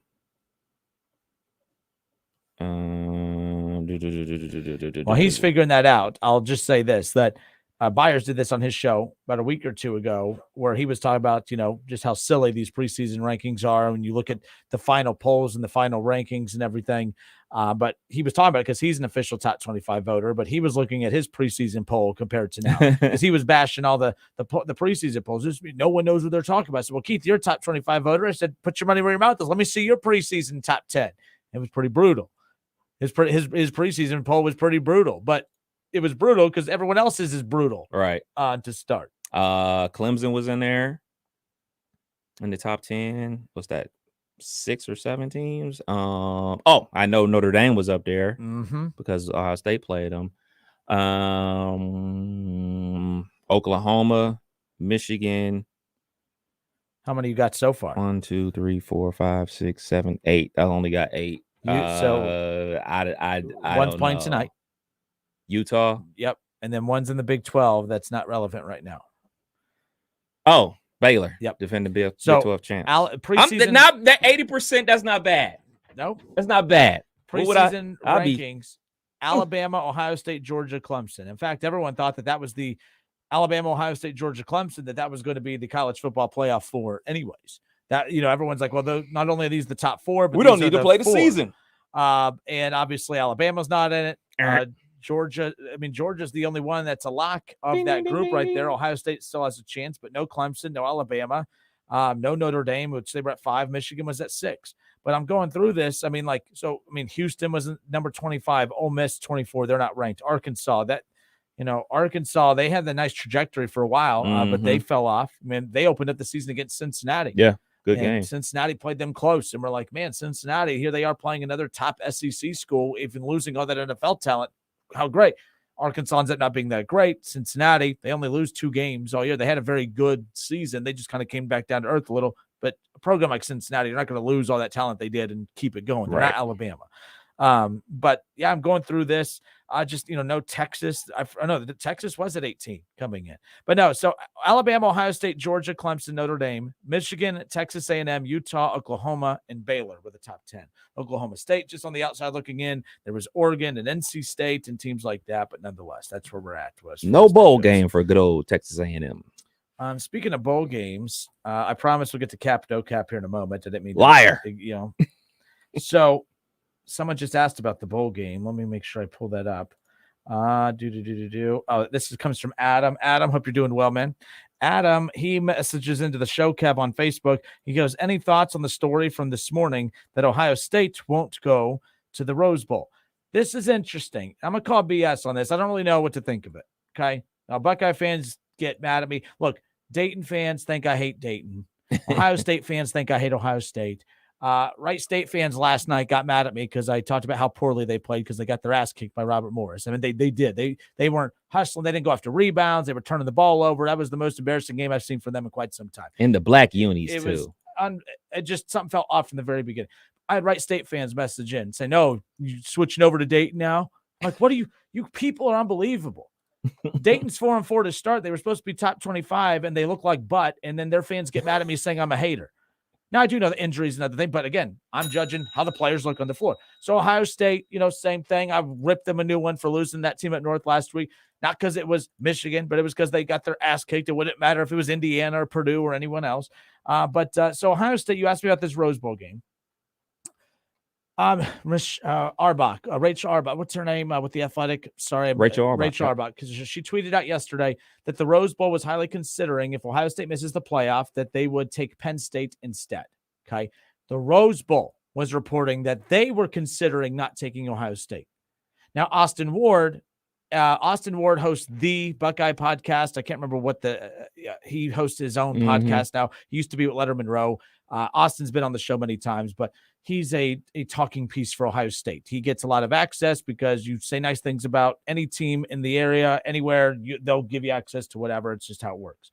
Austin does an awesome job, but Austin had to come to their defense right away. No, Miss Arbach, that's not true. Austin had to tweet out that Ohio State told them that we don't want to play in the Rose Bowl. And I'm laughing. I'm like, because this is an image thing with Ohio State. The reason Ohio State's trying to jump on this narrative, in my opinion, is because it's a bad look for them. We're Ohio State. We trademarked the word the. Who is the Rose Bowl, a non-playoff bowl game at that, to say that they don't want us, that they want Penn State? So I don't know who to believe. There's reports out there that the Rose Bowl is initiating it. There's reports out there that Ohio State's initiating it. Kev, I don't know who to believe. I'm not doing a hater thing of Ohio State here, but to me, I'm more likely to believe that the Rose Bowl is saying this, and that Ohio State's trying to save face by saying, oh, no, you're not breaking up with us. We're breaking up with you. It's an image thing. It's the Ohio State University. You don't want reports out there. You got to protect your image. You can't have it out there that they don't want anything to do with you, right? And it's not as aggressive as that. I don't know. I mean, Penn State hasn't been in the Rose Bowl in like 5 or 6 years or something crazy like that. I don't know what all the reasoning is. They didn't sell out the Rose Bowl last year with Ohio State and Utah. That was the other point of it. I don't know, but with Ohio State, it's always something. This is nothing, but it's turned into something because, no, we don't want to go to the Rose Bowl. It's not that they don't want us there. We don't want to go there. It's both. It's both. And I know that's a cop-out, but my brother went to the Rose Bowl last year versus Utah. He said it was 10-1. 10-1 out there with Utah fans. We didn't travel there because we're spoiled. We wanted to go to the college football playoff. So going to the granddaddy of them all is just not worth our time here in Buckeye country anymore, I guess. So them being the Rose Bowl, like, hey, man, we ain't about to be sitting on all these tickets. We have a great product here. Part of the allure of the Rose Bowl is that halftime, coming out of halftime shot of the Rose Bowl being full with the sunset overlooking the mountains, all like that's a brochure type of stuff. Yep. And it's part of their brand. So they have to protect their brand and saying, look, we got to get a fan base out here that's going to pack this joint. Now, luckily, Utah fans bought up all those tickets because guess what? Ohio State had to send back part of their allotment of tickets because we weren't buying them to go out there for that game. And then the Utah fans gobbled them up and packed the place, and it was good for them. It was red, so you really couldn't tell who was who at one point. So that. And then from the Ohio State perspective, it's like, well, let's go somewhere else. We were just there last year. Let's go somewhere else in this time zone. Maybe we go to the Orange Bowl. I know there's huge Ohio State fan base in Scottsdale, Arizona. So maybe it's the Fiesta Bowl they're trying to angle their way to. The fact of the matter is the Rose Bowl has the right to say, hey, man, if y'all not going to sell these tickets, we'll get a different fan base that will, because this ain't cheap. This ain't cheap to put this on. This ain't cheap to put on the parade. This ain't cheap to swag you guys out. This is a money-making venture. So the Rose Bowl is right and Ohio State is right, because us as a spoiled fan base, it says that bowl game ain't good enough for us.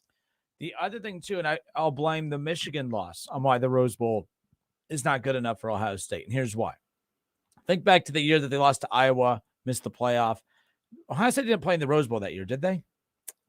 What bowl game in 16 or 17 or whatever it was when they lost? Look that up if you don't mind.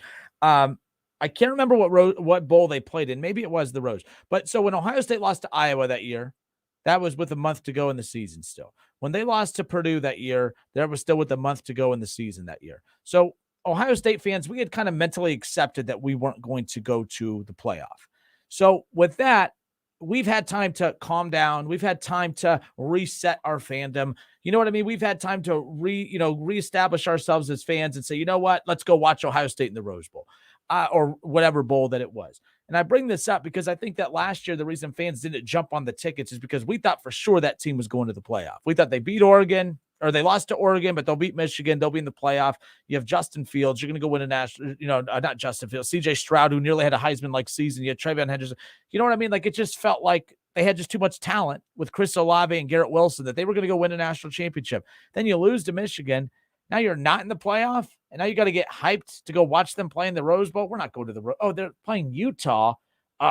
My thing is this. Don't blame Ohio State for why that stadium wasn't full. Blame the fact that you have to pair them with Utah. That was the problem. Utah, no one was lining up to buy tickets to go watch Utah in the Rose Bowl. I blame Utah more than anything. No way. Yes. It's a matchup thing. It's not a matchup thing. It's we are spoiled.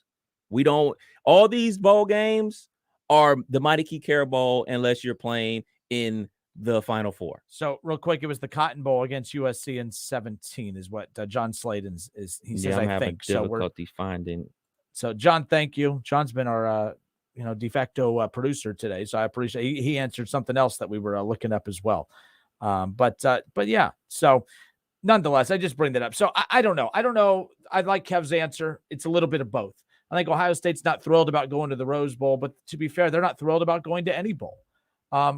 Why? And let me ask you this: why do you think that if the report from Austin Ward is true, that it's them strong-arming the Rose Bowl, what do they get out of going to the Fiesta Bowl or something else? Like, what are they getting there that they're not going to get at the Rose Bowl? Because it's all meaningless in their eyes, right? I know that in Phoenix and in Arizona and all that type of stuff, there is like a huge, it's very nice out there. Did I tell you I've been out there? That's where KB is right now. I wish I was out there too.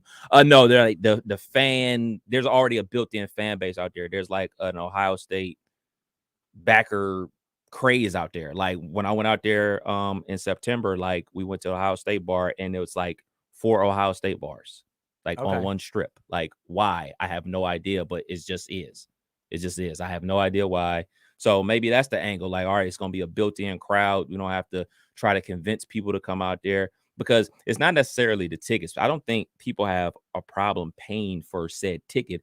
They have a problem buying airfare and buying hotels. Like those are the things that get you. People don't mind paying for the actual ticket to the experience. They got a problem forking over. All right, yeah, it's going to be $400 a night for a hotel. Like, oh, you plan on being here for 4 days, and oh yeah, you got to eat, you got to do this. Like, it's very expensive to travel to these bowl games. So I can dig where people are coming from to say I'm straight unless it's like the Natty or the semifinals. Mark Claude on Facebook, he messages in. He goes, didn't I see somewhere that Stroud said if they aren't playing for the championship, then he will skip a bowl game? If I'm the Rose Bowl committee, I don't want Ohio State without Stroud. Yes and no. He didn't come out and necessarily say that. Yeah, he didn't say those words, but that's exactly what he meant. He was speaking in future NFL athlete. That's what he was speaking in. It was like they all have their own language, right? Like, and I'm past the point where I used to get angry about that stuff because I get it. We spend all season telling you that anything other than the playoffs don't matter. And then when we get to the point where you're not in the playoffs, then we want to tell these athletes that, no, this is a big deal. This is a big deal. John Coy, he wants to know, what about Alabama versus Ohio State in the Cotton Bowl? You're not going to see CJ Stroud. You're not going to see Bryce Young. You're not going to see Will Anderson. You probably won't see a lot of guys out there that are draft eligible. And I sometimes feel like for some of these bowl games, you kind of want to keep Ohio State, Alabama apart because you have to have headliners in some of these bowls. Am I wrong in saying that? Like, I've always thought too, like, yes, Ohio State versus Alabama. I don't care who's the quarterbacks. I'm still going to watch that because it's the brands. Yeah. It's still Ryan Day against Nick Saban, OSU versus Alabama. But sometimes those schools are saying, hey, again, this is about recruiting and brand perception. I don't want to go against Ohio State without Bryce Young. I don't want to go against Alabama without my guy CJ Stroud. There's going to be politicking going on behind the scenes. Those two teams don't want to face one another unless it's their team versus their team fully stocked. And what I mean by that is we as fans say, well, if Alabama kicks our ass, so what? You know, we didn't have CJ Stroud, there's no, we don't have our running backs, whatever, no Jackson Smith and Jigba, all that stuff. Let's say that happens. We understand why that happened, but the recruits that have Ohio State, Alabama in their final 5 or whatever, you know what I mean? Yeah. Like, I think that matters. I think it's it definitely matters. But I know that the schools have some type of say-so in being selected, but at the end of the day, it's the bowls that pick you. It's not you picking the bowl. You know, like it's like almost like I won't say a round robin, but the bowls select you. They offer you an invite, and 9 times out of 10 you accept. And like it ain't like you're going out there for free. Like you get paid to go to these bowls, and that's why it's so important to go to quote unquote bigger brand bowls, because there's a bigger payout for your school. I remember one year Notre Dame, they you remember Jimmy Clausen? Yes. Yeah. He was their quarterback one year, and they got selected to go to the Hawaii Bowl, and they said, no, we're good. No, we're good. We're good. We're good. So like, and I know that rubbed a lot of people that root for Notre Dame like the wrong way. Like, wait, we're too good to go play an extra game this season. So yeah, I mean, I would hate to see it come to that, but eventually it will. Gordon Gross, you make a great point. Ryan Day may just want to opt out of any bowl game this season. Like, you know what? We had a good season. Let's just call it a day. It stinks though, because these bowl games, like when you have a perception issue with Ryan Day right now, he's vulnerable with his fan base. And he's not getting fired. I don't even care if he loses this bowl game coming up, whatever it is. Hopefully it's a playoff game. But let's just say they don't make the playoffs, Kev. No CJ Stroud, obviously they've been without Jackson Smith and Jigba, but they lose this upcoming bowl game. That's a problem. And it's not fair because the shelves are a little bare heading into this bowl game. But the last memory we're going to have of Ryan Day in the Buckeyes is losing the last 2 games. And again, they could win that. Don't get me wrong, Buckeye fans. I'm just saying there's a lot at risk here. There's a lot of, politicizing that's happening behind the scenes with Ohio State because they're on uncomfortable ground right now. They're on uncharted waters, if you will. They're not used to being in this position, that's for sure. 518-1410. Let's do who we got, Kev? We got Easy Ed. Ed, what up, sir? How are you? I made Ed wait a little too long. I know Eric and a couple others. I promise you, we're going to get to you coming up. Maybe we'll eventually get to cap or no cap. I've only been teasing. Nah. But, I just keep getting distracted with a lot of these questions coming in.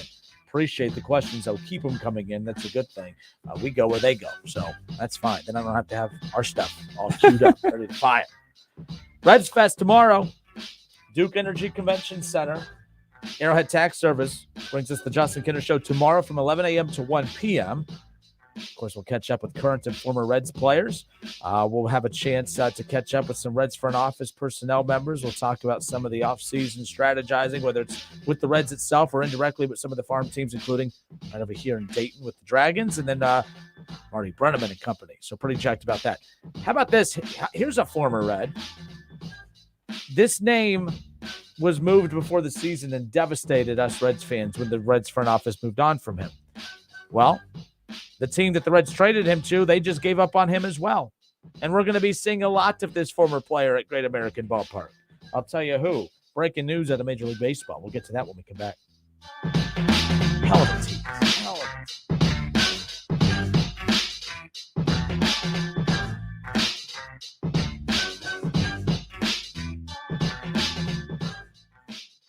The Justin Kinner Show with Kev Nash. Presented by Brad Mays with Home Experts Realty. Weekdays at 3 p.m. on 1410 ESPN Radio. ESPN 1410 Wing AM weather. Your weather forecast. Today, cloudy with a high of 52. Tonight, occasional light rain with a low of 51 degrees. And for tomorrow, rain and clouds give way to mostly sunny skies with a high of 56. I'm Eddie Zellick for 1410 ESPN Radio. Frickin' chicken chunks, frickin' chicken chunks, frickin' chicken chunks, frickin' chicken chunks. When there's no time to make food for your holiday party, carry out 4 pounds of frickin' chicken chunks for only $34.99.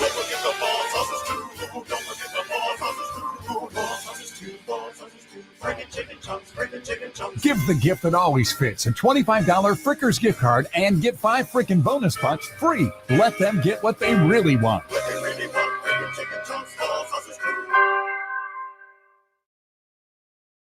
Missed Black Friday? Dell's Cyber Monday event starts now with deals on powerful business tech. The savings start now with up to 50% off on select business PCs powered by 12th Gen Intel Core processors. Don't forget special pricing on the latest monitors, docks, and accessories, plus free shipping on everything and special financing with Dell Business Credit. Call a Dell Technologies advisor at 877-ASK-DELL for Cyber Monday deals. That's 877-ASK-DELL. Prescription products require an online consultation with a healthcare provider who will determine if a prescription is appropriate. Restrictions apply. See website for full details and important safety information. Subscription required. Hey guys, did you know there's a generic form of Viagra that works just the same but is 90% cheaper? And you can get it online? Go to 4hims.com/joy. At Hims, you'll get a free medical consultation and discreet shipping if prescribed. You'll love your results. To start your free online visit, go to 4hims.com/joy. That's FORHIMS.com/JOY. Hey, I'm Andy. If you don't know me, it's probably because I'm not famous. But I did start a men's grooming company called Harry's. The idea for Harry's came out of a frustrating experience I had buying razor blades. Most brands were overpriced, overdesigned, and out of touch. At Harry's, our approach is simple. Here's our secret. We make sharp, durable blades and sell them at honest prices for as low as $2 each. We care about quality so much that we do some crazy things, like buy a world-class German blade factory. Obsessing over every detail means we're confident in offering a 100% quality guarantee. Millions of guys have already made the switch to Harry's, so thank you if you're one of them. And if you're not, we hope you give us a try with this special offer. Get a Harry starter set with a 5-blade razor, weighted handle, shave gel, and a travel cover, all for just $3 plus free shipping. Just go to harrys.com and enter code IMPACT at checkout. That's harrys.com, code IMPACT. Enjoy! Save big when you upgrade with new appliances from Menards. We offer the lowest prices with the largest in-stock appliance selection, ready to take home today. Whirlpool appliances are meant to make your life easier. Upgrade your home with top appliance brands including KitchenAid, Maytag, Whirlpool, Amana, and Criterion. Upgrade your home with new energy-efficient appliances and save big money at Menards. Plus, a Menards gift card always makes for a great gift idea. More season's greetings to you all from Menards. Have you heard? $5,000 sign-on bonus. That's right. My friends at Cordell Transportation are now hiring Class A CDL drivers for home daily dedicated lanes, no-touch freight with brand new equipment, and offering a $5,000 sign-on bonus paid over 18 months, paid orientation, company 401k. Plus, they're now hiring recent truck driving school graduates. Apply today. Online at CordellTransportation.com. Driven to succeed. Hi, this is Eddie Sorrell, Body Shop Manager at Germain Honda of Beaver Creek. Our technicians have over 125 years of total experience. That means we can repair your vehicle correctly and efficiently. So when you need a dependable body shop, we're here. And we repair all makes and models with new state-of-the-art equipment to get you back on the road quickly. Plus, we offer loaner cars during service and free estimates. Stop by and see us. Germain Honda, Beaver Creek, State Route 35, just east of 675 between Xenia and Beaver Creek.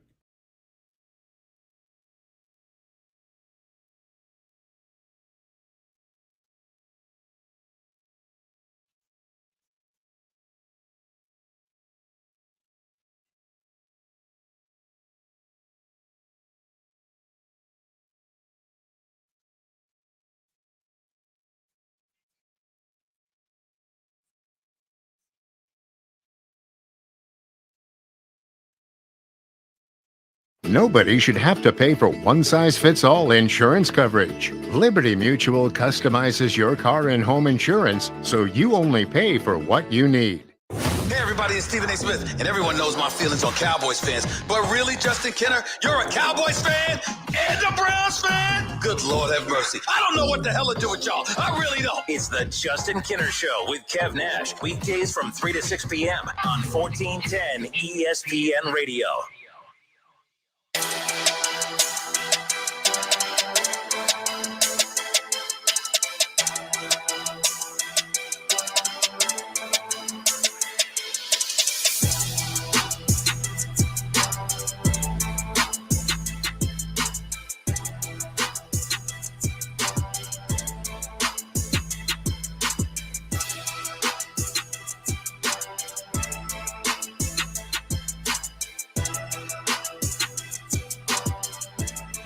Back with you on 1410 ESPN Radio.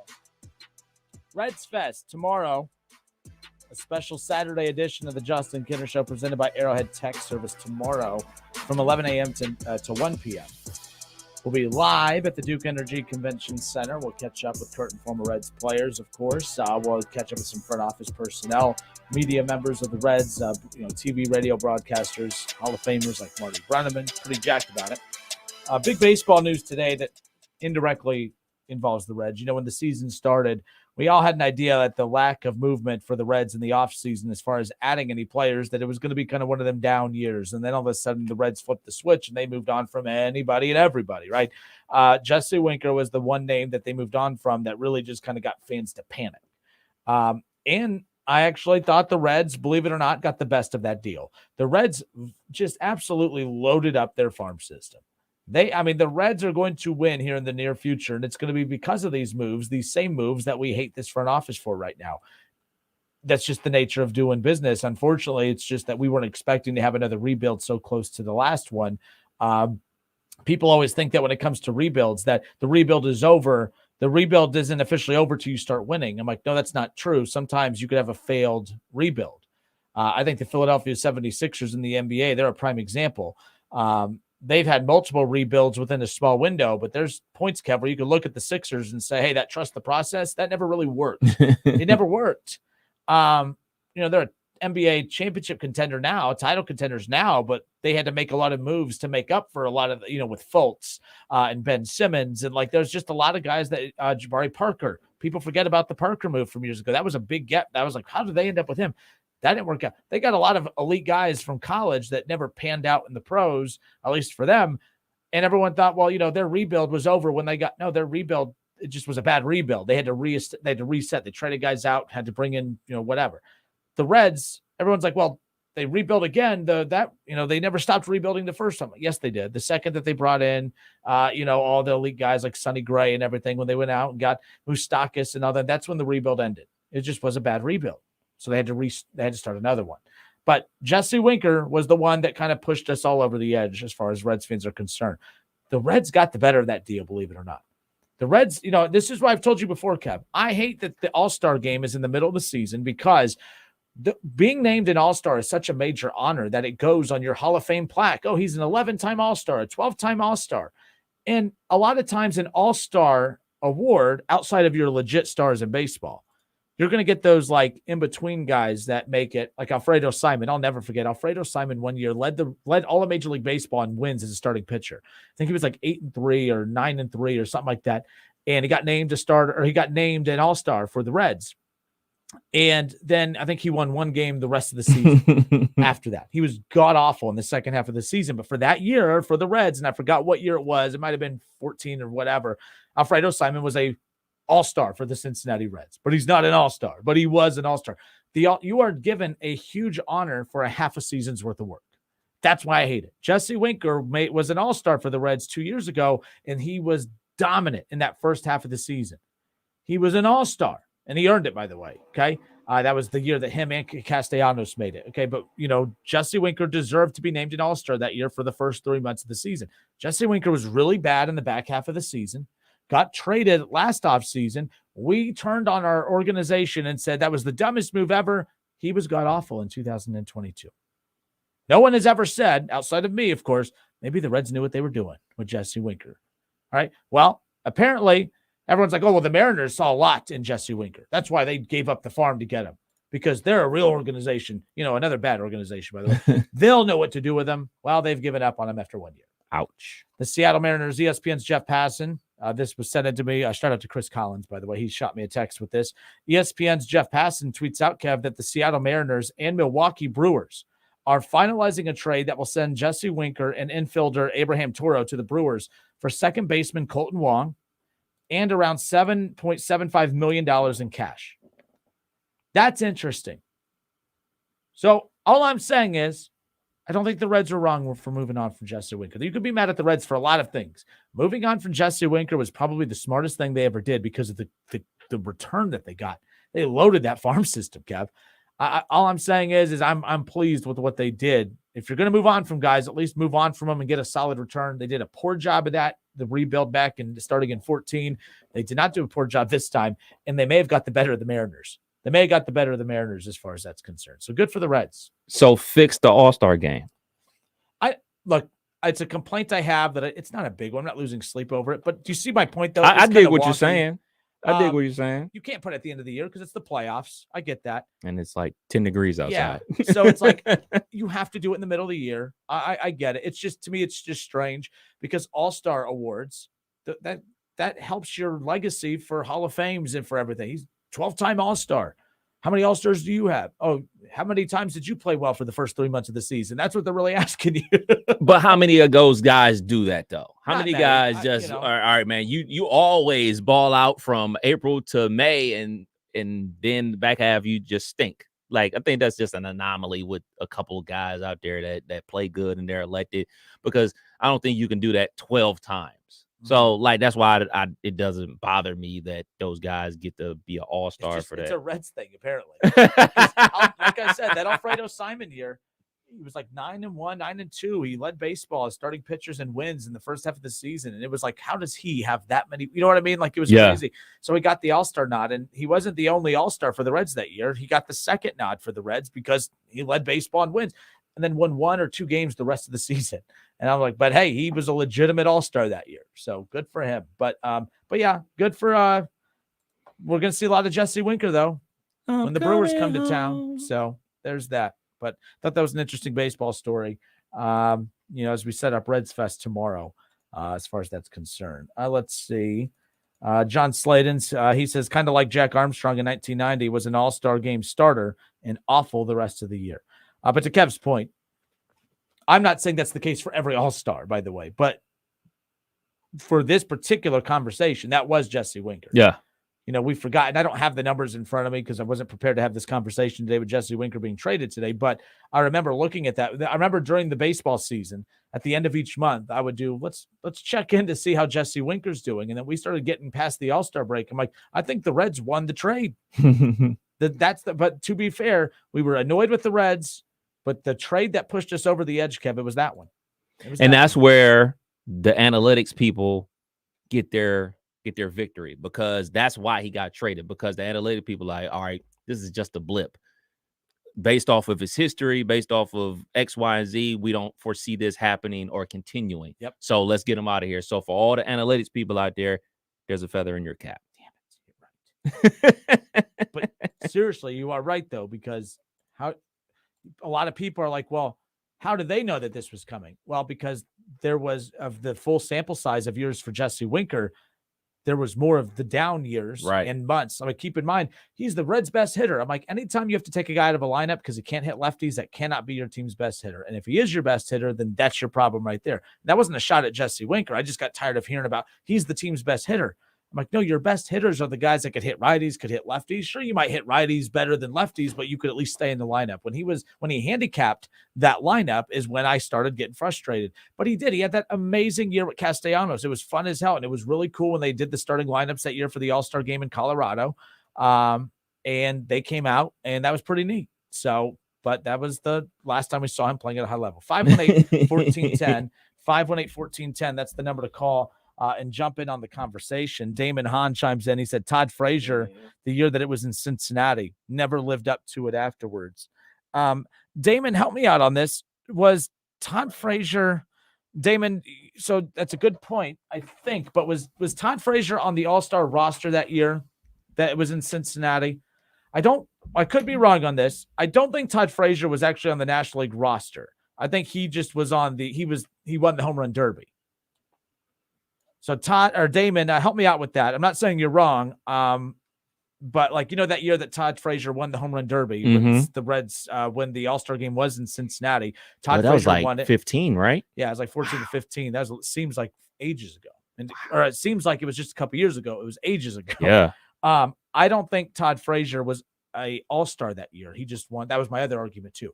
Stop taking guys that aren't All-Stars and putting them in All-Star events, although it did work out for Cincinnati that year. You hate when I say this too, but I'm like, hey, NBA All-Star game, because Adam Levine, sorry, not Adam Levine, Zach Levine. Zach Levine, I remember getting pissed off every year because you love Zach Levine. And he was never an All-Star, But he kept going to these damn dunk contests. I'm like, why are we giving and putting on a show? Why are we giving? Yeah, that no one was watching because there weren't stars in the dunk contest. I was like, stop taking non-all-stars and putting them in all-star weekend events. NBA Saturday Night is the highest rated all-star event. I know, but they're all bad. I'm just saying. It's like the tallest short person. I'm just saying. It's highest rated. It's higher rated than the Pro. Well, not the Pro Bowl because some weirdos actually watch the Pro Bowl. But highest rated event goes down on Saturday nights. We'll see. We'll see.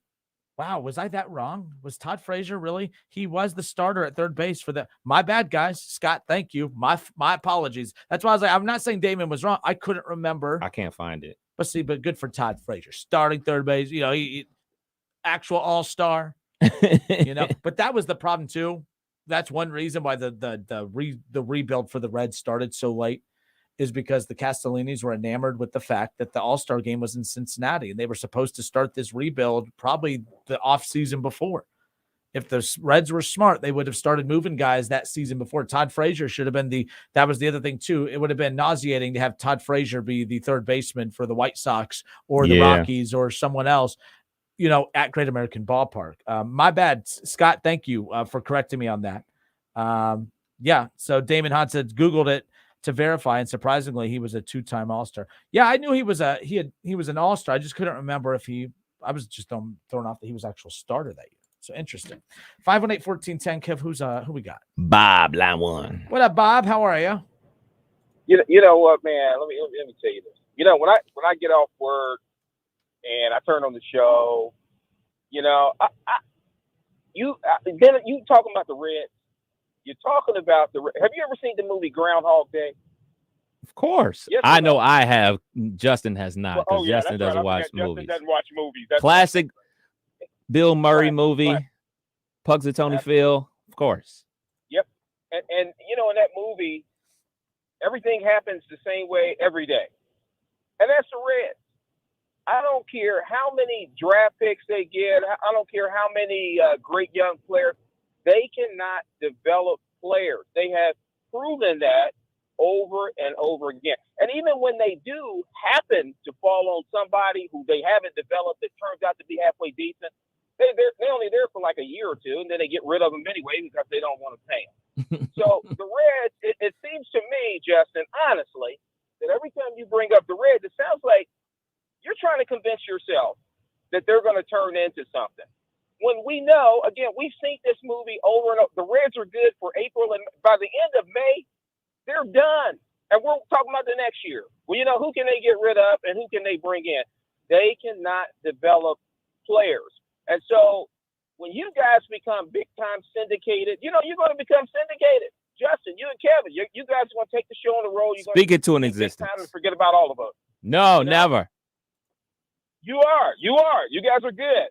Appreciate Don't talk about the Reds. Don't talk about stuff that nobody wants to talk about. So get that out of your vocabulary. Now, to be fair, I'm not defending them because we're going to Reds Fest tomorrow. It's not what I'm doing here. We are not. To be fair, we are talking a little bit of Reds today because we're heading into Reds Fest tomorrow. So it's piqued my interest a little bit. In this trade with Jesse Winker just went down. So it's one reason we're talking about it. It got me to thinking about Jesse Winker. I can't believe the team that gave up everything to get him has already moved on from him after 1 year. But the Reds have as far as farm systems, they come in MLB's farm system rankings. They have the fourth best farm system in baseball. Now you're saying, well, they don't develop anyone, and when they do, they move on from them.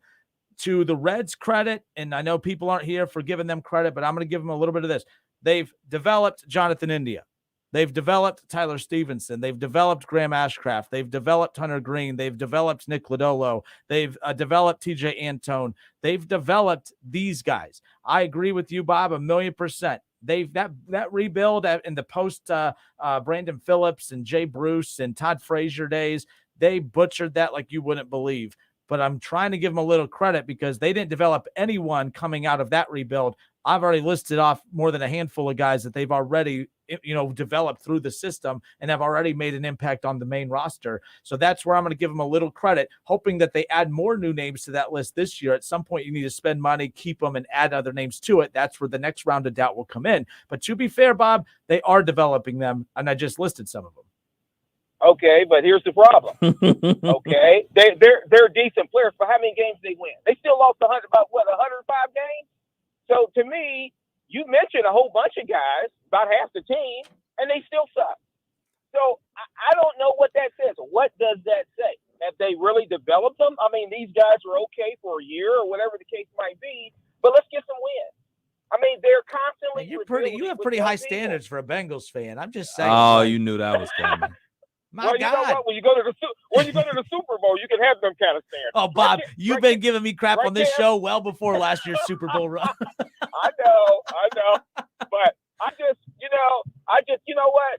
The Reds have made me. You know, when I was growing up, you couldn't find a bigger Reds fan. I was the guy that used to have the transistor radio, go to bed late at night when Mom said go to bed, and listening to the Reds. I don't even watch the Reds anymore. I think, because of the fact of what they did, and how they've been doing over. I can't even get into them, except for maybe they always win the first game.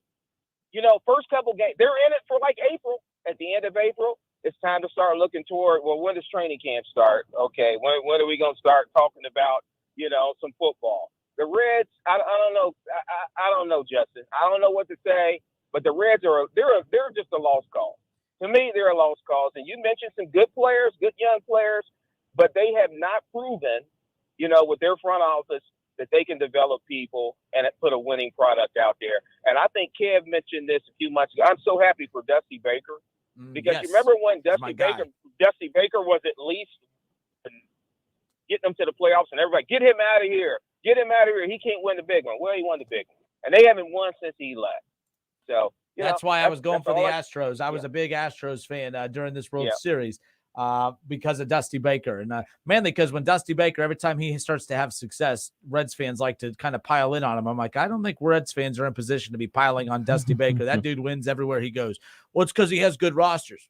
Okay, you don't give good rosters to bad managers. So that's why those teams had faith in him to do it. So good for him. 45 plus years, whatever, to finally win one. Good for him. So, but all right, how about a big old go Bengals this week? No, we're not gonna get that. So, okay. Here's the deal, Bob. So the Browns go win this weekend. They'll improve to 5-7.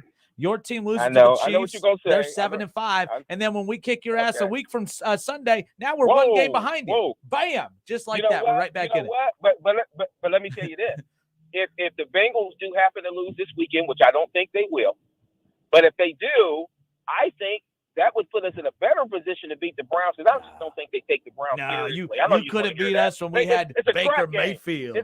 You could. Now we have a real quarterback. Actually, no, I don't know what's going to happen with Deshaun. I'm really fascinated. Hey, Kev, it's a trap game. Next week, the Browns, after we beat Kansas City. You should see the look on this man's face. No, because I'm uncomfortable for you guys. You guys are mocking the one person that actually truly understood what a trap game was. That was amazing about that day. Trap game, man. All right, fellas. Have a good weekend. Take care, Bob. Later, Bob. You know what? I have a feeling that Bob may not be listening to us tomorrow. My goodness. But I get people who say, well, the Reds, they don't develop anybody. I'm not trying to be a megaphone for the Reds because Reds Fest is tomorrow. But Kev, I've been saying this for a while, that you can't say they're not. You're right. They didn't develop anyone coming out of that previous rebuild. But let's be clear. They can't say that this front office has never developed anybody. Year that they made the 5 straight playoffs, that was Jay Bruce. That was Todd Frazier. That's Joey Votto. Like those. You don't like Homer Bailey because they don't like the contract, but he was good enough to be effective. Whatever. Johnny Cueto, like the Reds developed that. Let's not act like the Reds are incapable of developing it. The team that they blew up back in 14 and 15, they developed that. So they developed that. They didn't develop the group coming out of that rebuild, and now they're developing this group. I just listed them up: Jonathan India, Tyler Stevenson, Graham Ashcraft, Nick Lodolo, Hunter Green, like. These are, I love TJ Antone, big TJ Antone fan. So to be fair, they're developing these guys. Now we're to the doubters point though. All right, when's it going to lead to wins? Well, it's going to take a lot more of the Jonathan Indias and Tyler Stevensons of the world to get to that point. But, to expect the Reds to go spend money right now when they need to see another year of the development of these guys, they need to give some of this De La Cruz kid at shortstop. Good God. The things I'm hearing about him, about like I mean, I'm hearing like scouts, like reports of scouts coming out saying we've never seen a talent like this. Like this is all-time great type of stuff that we're about to potentially witness with him. I hope so. I hope that the buzz we're hearing with him in the system eventually comes to fruition there, so that when we look back at why did the Reds go get Francisco Lindor? Why didn't they make a play at Trevor Story? Why didn't they go do this? I'm hoping it's all because of this dude right here. So we shall see. We'll see. Reds Fest tomorrow. Justin Kinner Show live from Reds Fest, Duke Energy Convention Center, presented by Arrowhead Tax Service. Bob and all y'all negative people, keep it to yourselves. We're going to have fun tomorrow. Mark Neal and I will be live at Reds Fest. Duke Return of the Neal. Yes. So there you go. Anna Anderson, she said, give me Reds and Dragons baseball any day. I truly like and listen to football and basketball in the off season. I love Ann, but she gets so annoyed with us because how much football we talk. So I know she's loving the show today because we get a lot of baseball talk. She goes, to each his own, but baseball will be here forever. So there you go. Damon Hahn. Bob really hasn't watched in a while. The Reds are never good in April. He goes, but to be fair, I can't find them on any network who has ever heard of Bally's or whatever, Bally Sports. You just must have YouTube TV. Yeah. That ticked me off. I'll never forget the first year I got YouTube TV was in the back half of the last year that we had Fox Sports. Fox Sports went away, and then they changed the regional network, which went to Bally Sports, and then they never came back. But that's why I found another source. So there's still YouTube TV, though. I just found another source. Wink, wink. It happens. Larry Weaver, Reds need to start with the farm system manager. An example of this is Chief Bender and what he did for the Reds. Like right now, again, Major League Baseball just I went and looked right now. They ranked all the farm systems in baseball. The Reds come in at number 4. The only teams ahead of them in these rankings, as we currently sit here right now, again, at 3 is Kev's team, Cleveland. The Dodgers at number 2, and then the Orioles at 1. You know what ticks me off about the Dodgers? You know why we can't see here? Everyone likes to pile on the Dodgers and say they're an overrated franchise because all they do is spend money and they still don't have anything to show for it. They want one of them. What's great about the Dodgers is they are the perfect team, and here's why. They spend every damn dime available, and then they have so much underneath them that, like, okay, we're going to, like, for instance, Trevor Bauer. If the Reds would have invested into Trevor Bauer the way that the Dodgers did, Trevor Bauer hasn't pitched in 2 years. Right. They won a World Series. All right. They were top team in baseball this year. Obviously, they got knocked out. You know what I mean? Like they got beat early in the playoffs. But my point is, how many teams out there could invest what they did into a pitcher in Trevor Bauer, not even have him for 2 years, and it not have any impact whatsoever? Like, that's what's crazy. So, and then the Dodgers. That type of stuff will cripple another franchise, though. I mean, heck, you know how pathetic we are as Reds fans? Oh, we couldn't do anything because of Homer Bailey. We disappeared because apparently paying Homer Bailey just destroyed the Reds. But the Dodgers made Bauer the highest paid pitcher in baseball history. He hasn't pitched for them.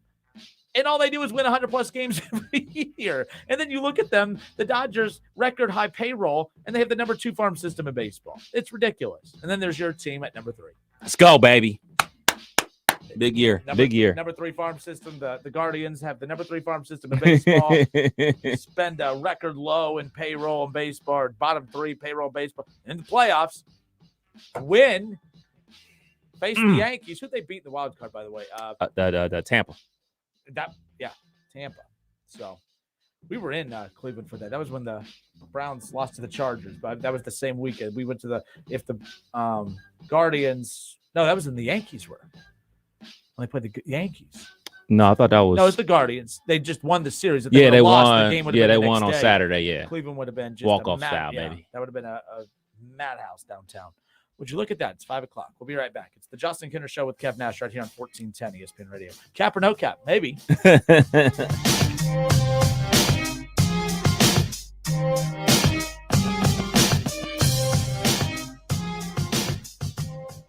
It's the Justin Kinner Show with Kev Nash. Justin, you're awesome, baby. Right here on 1410 ESPN Radio. Hi, this is Mike Foley, your Montgomery County Clerk of Courts. I'd like to invite you to my new series called Connecting with the Community. On the third Tuesday of each month, I will be hosting a monthly discussion where citizens can come and learn more about different areas of local government. Connecting with the Community will be held at the new Employment Opportunity Center in the Westtown Shopping Center on West 3rd Street. On Tuesday, December 20th at 6 p.m., we will feature the court administrator from Montgomery County Domestic Relations Court. Brought to you by Mike Foley, your Montgomery County Clerk of Courts. This is Education Matters with Ohio Education Association President Scott Tomorrow. Educators who worked private sector jobs before becoming public employees and those who are counting on survivor benefits from a spouse who worked a private sector job are getting shortchanged. The government pension offset and windfall elimination provision mean these educators get a fraction of the Social Security benefits they should. Tell Congress it's time to change the law now. Education Matters, brought to you by the Ohio Education Association. Make the big game sound even bigger with your new TV and sound system from Audio Etc. There is nothing better than a home theater or high-fidelity music system from Audio Etc. 4K is amazing, but just imagine the 8K experience. Come to Audio Etc's crazy cool showroom today and experience 8K TVs and projectors, short throw projectors from 100-inch to 130-inch, all the way to your high-end dream system. Audio Etc has tons of new inventory in stock, while everybody else is back-ordered or out of stock. Get special deals on a TV and your dream system today. Audio Etc can bring any big game home. It's better than being there. You have to see it to believe the incredible quality of the picture and sound. If you can't afford your dream system, check out our huge selection of vintage and pre-owned components. Audio Etc, powered by Klipsch, Bowers & Wilkins, SVS, Marantz, Denon, Sony, and a whole list of high-performance brands that you've probably never heard of. 551 Congress Park Drive in Centerville. Audio Etc's crazy cool showroom. Start your holiday gift giving with Esther Price Candy's traditional gold boxes. Variety of holiday baskets, corporate trays, bourbon cherries, holiday gifts, and much more. Visit any of their 7 locations in Dayton and Cincinnati, or shop online at estherprice.com and ship your family and friends their favorites. Your holiday tradition is at Esther Price Candies. The homemade goodness everyone likes. Drives a whole lot sweeter with fine chocolates from Esther Price.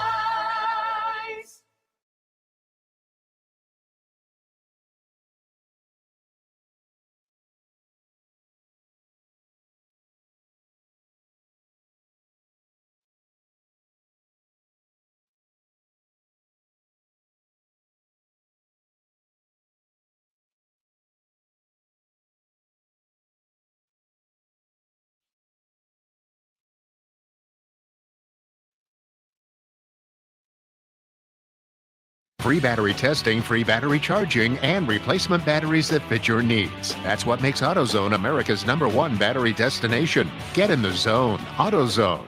Don't put it off any longer. You know it's time. Time for a bathroom upgrade by Bath Creations. Bath Creations is a leader in bathroom renovations, providing the very best value in bath and shower remodeling, and proudly made in the USA. With Bath Creations, you get a beautiful modern bathroom that's safe, comfortable, and affordable. Attention first responders, veterans, and active military. Save $500 off your purchase right now. Visit Poe Avenue in Dayton or online at mybathcreations.com. And upgrade today.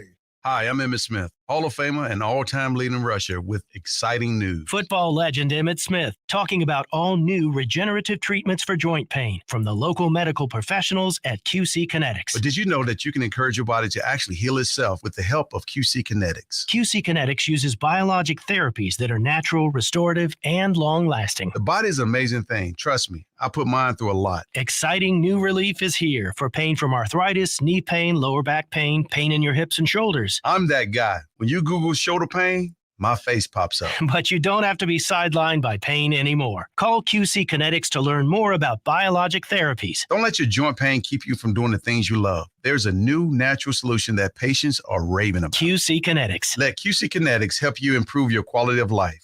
Call QC Kinetics, 937-936-0325. That's 937-936-0325. 937-936-0325. Buckeye football season is back. That means tailgating and parties for the big game. You need the Lee's famous recipe Buckeye Bucket. It comes with 25 pieces of the delicious jumbo breast strips for only $44.99.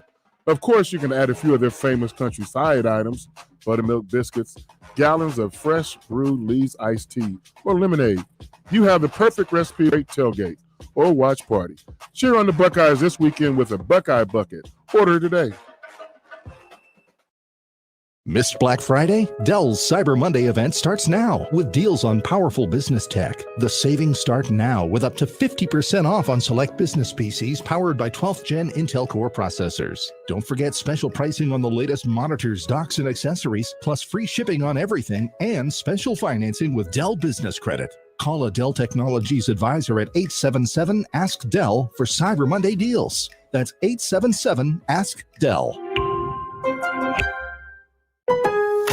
It's pro time because at Lowe's, it's Provember. Save big with inventory you can count on, like Flex products or DeWalt power tools starting at just $99. Plus, Lowe's MVPs members earn up to 3 times bonus points per dollar on select items. Save all Provember long. Bonus points calculated before taxes and fees after applicable discounts, if any. MVP's Pro Rewards Program terms and restrictions apply. See Lowe's.com/L/Pro Loyalty terms. Subject to change. Prices valid from 10/17/22 to 2/3/23 or until supplies last. The free AutoZone Fix Finder service can help troubleshoot the likely cause of your pesky check engine light for free and get you back on the road. Restrictions apply. Get in the zone. AutoZone. WING 1410 Dayton, Dayton's ESPN Radio.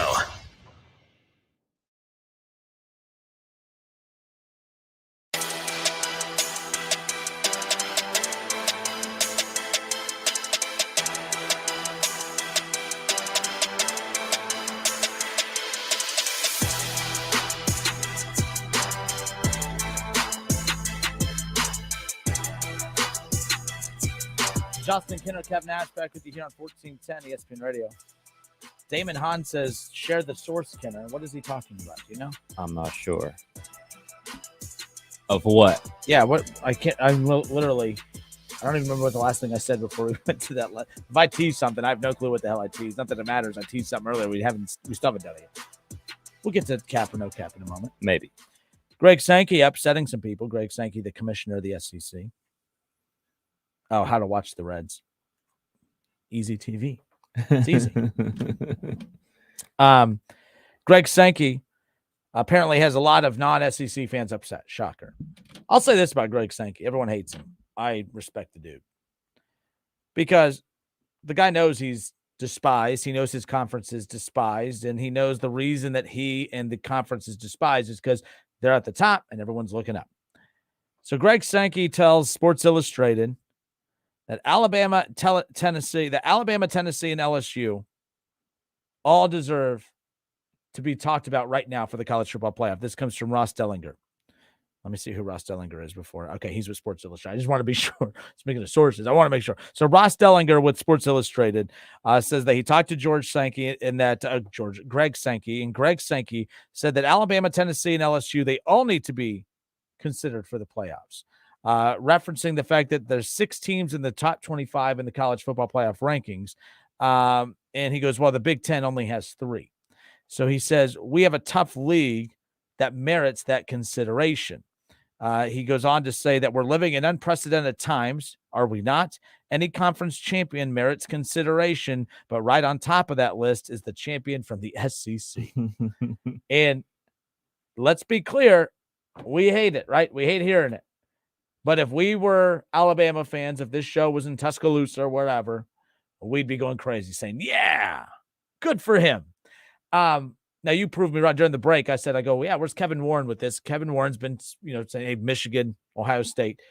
But I told Kevin the counter to that is that the reason I'm going to push the chips into the table even more and say, Kevin Warren, why aren't you pushing Penn State?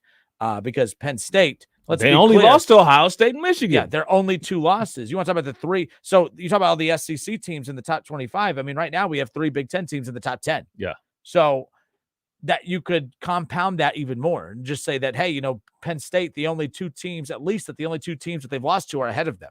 Now, my counter argument to those type of arguments is, people act like, well, as long as you only lose to the teams in front of you, you don't want to lose to the teams behind you. Well, to me, You want to convince me that you should be in the party with all the teams in front of you that you lost to. You've already proven you can't beat the teams in front of you. So you can move that goalpost around all you want. Look, I don't have a problem with Greg Sankey saying this. He does have a lot of power. He does have a lot of weight. And then, of course, you add the fact that it's an ESPN, whatever, playoffs. And then it adds fuel to that fire, Kev, and all that. But, I do wish Kevin Warren, and me and Keith Byers have talked about this on his show and the Sunday morning show and all that. Keith gets real frustrated with Ryan Day and Kevin Warren because those two do not pound the table politicking for their conference and team the way Greg Sankey and Nick Saban do. And watch when Nick Saban, when he opens his mouth, this really happened. What year was that? Because they were in it last year. I guess it was the year that they barely made it in over Ohio State. Let me pull this up just to be sure. It doesn't matter. Nick Saban was doing all the Sports Center shows. He was going on all the ESPN radio shows, right? Yeah. And he was politicking for his team. And Nick Saban doesn't do that, but he was pounding the table hard. He knew, hey, these are human beings in that committee room. Not all of them are pro-Alabama, but he's going to make sure that his name is being brought up and mentioned. He was politicking for his team. Ryan Day doesn't do that. And to be fair to Ryan Day, Urban Meyer also didn't do that because that was an Urban Meyer team. So during that time, we were talking about Urban Meyer. But Ohio State, like Ryan Day's just kind of, I know he's sulking right now. And obviously, anything he says is going to be blown up because Ohio State fans are on him like crazy. But we need to be hearing from him. We need to be hearing from from the commissioner Warren for the Big Ten a little bit more. Like, it's a little too late now. Yeah, a little too late now. It's Friday. It's Friday at 5:10. You got tonight and Saturday. Like the case is going to be made on the field. And for me, like that's how I feel about Ohio State. Look, man, we obviously had our opportunities to control our own destiny. Now we have to root for Utah. That's me as just a person, as a fan, but as the head football coach and the commissioner of the Big Ten and athletic director of Ohio State, kind of need to be out there more. You're not Kev Nash on Hot 102.9 and 1410 Wing AM in Dayton, Ohio. Like, you have a voice that is heard by millions that can get your message out there more than you just trying to let things play its course. So they need to be out there in front of this, but is it a little too late? And not just for Ohio State and Michigan, but for Penn State. That's my argument too. We did a topic a while back. I said, what's the one team that the committee is kind of disrespecting a little bit just based on how they're treating others? Now, I'm not really advocating for Penn State too much because, they did get blown out by Ohio State and Michigan. It wasn't like they lost by one possession to each team. Then I'd be kind of screaming a little louder. But at the same time, Kevin Warren, like Sankey knows LSU has 4 losses. Like, let's be clear. Like, but does he really believe that? But hey, you know what? He's going to bat for him anyways. If Sankey can go to bat for 4-loss LSU, I'm pretty sure that Nick Saban, or 3-loss LSU, whatever they are, pretty sure that Kevin Warren could do the same for 2-loss Penn State. So there's that. All right, especially when at one point we were talking about 2-loss Tennessee and a 2-loss Alabama team making the playoff, but Penn State never gets mentioned for it. Right. When their only 2 losses are top 5 teams. So. True that. All right, Jeff McPheron on Facebook, he messages in. So the Pac-12 champ tonight and other 3 tomorrow. Yes. Yep.